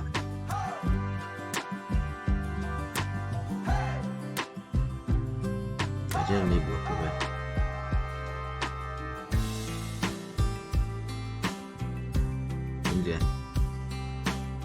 Video xí lần này là sớt tiếp không có hội vừa thằng cắt vừa rai là bút lửa chịu nhưng là bút lửa thì chịu.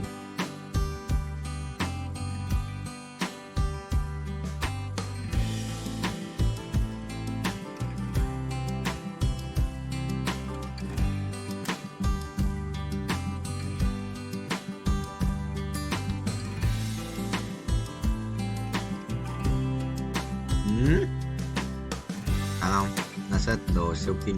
Tần là set rồi thằng SU một thằng hoa để SU 2 là set không đỡ được hết đâu. Một thằng hoa bật rồi à? Rồi chưa bật rồi á. Thế ở gì nhỉ?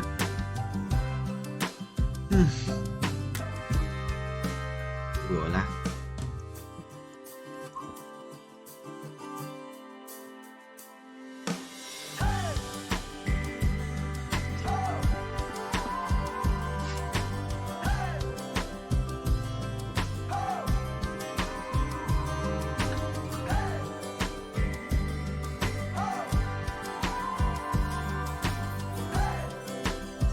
đã có Pepsi ơi.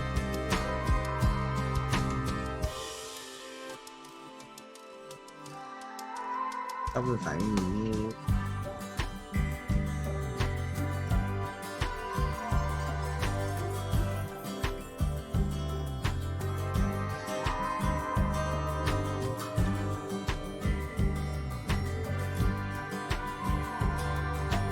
Pepsi ơi, mẹ ơi, ông cha của mình phản phụ ra là một thầy vất vả mất dậy qua giờ cái tổ đội nào dạ nè McMillan Rainbow biết lâu điên. Đeo loại vàng thì có gì đánh ấy chứ. Các bạn rất hay.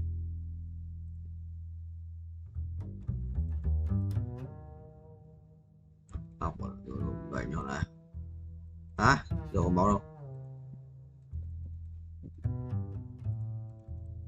Trời, lỗi.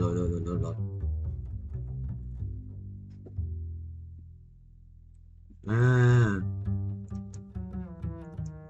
cần Rainbow biết làm nhiệm vụ lâu điên, có mỗi nhiệm vụ.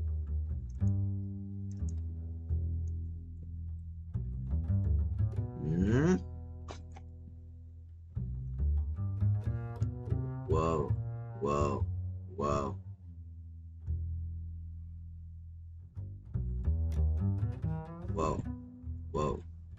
Phá lát xéo. Rồi nó phản bội. Được có lời thầy phần bạn. Mất dậy phao đầu cái thủ đô từ thao kiểu hộ dạ. Đấy, các bạn. Đạp người cùng của anh Nam Hải Phạm. Chứ anh sai rồi. Chị vô con lịch.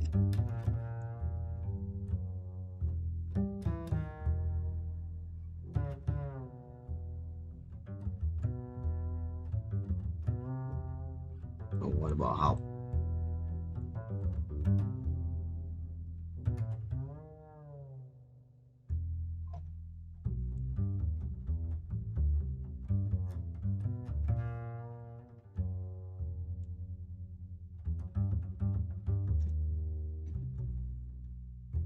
Bỏ nói. Bắt đầu. Bật công. Bóng. Không. Anh phải không?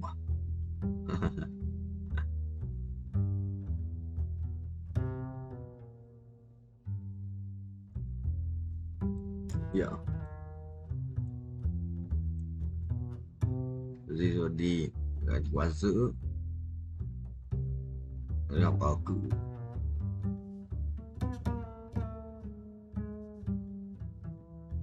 Không.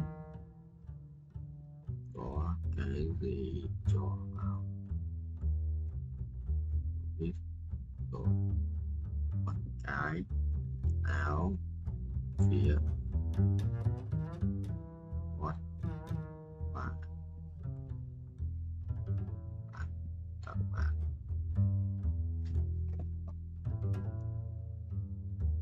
bật và quay vượt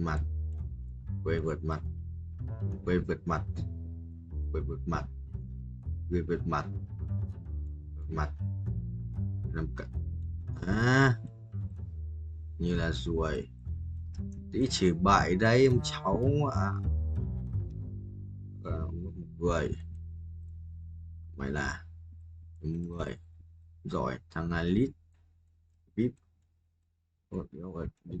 quay clip.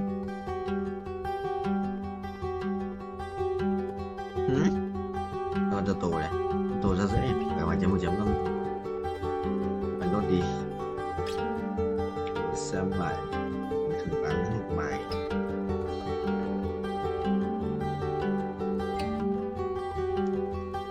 Đấy quay mãi mới được.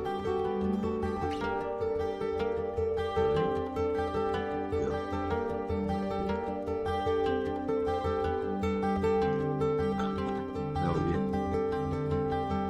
mượn tiền đi.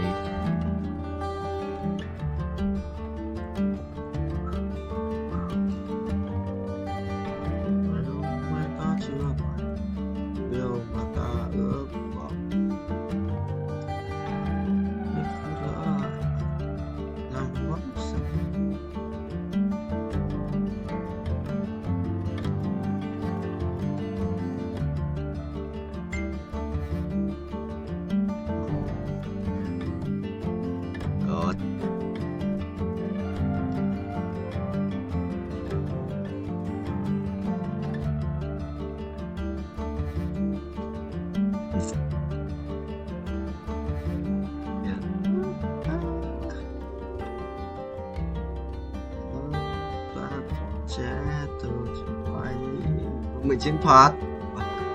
Rồi, còn một chết. Đạo phèn lắm rồi, mày khác yếu lắm. Mà lão thì vô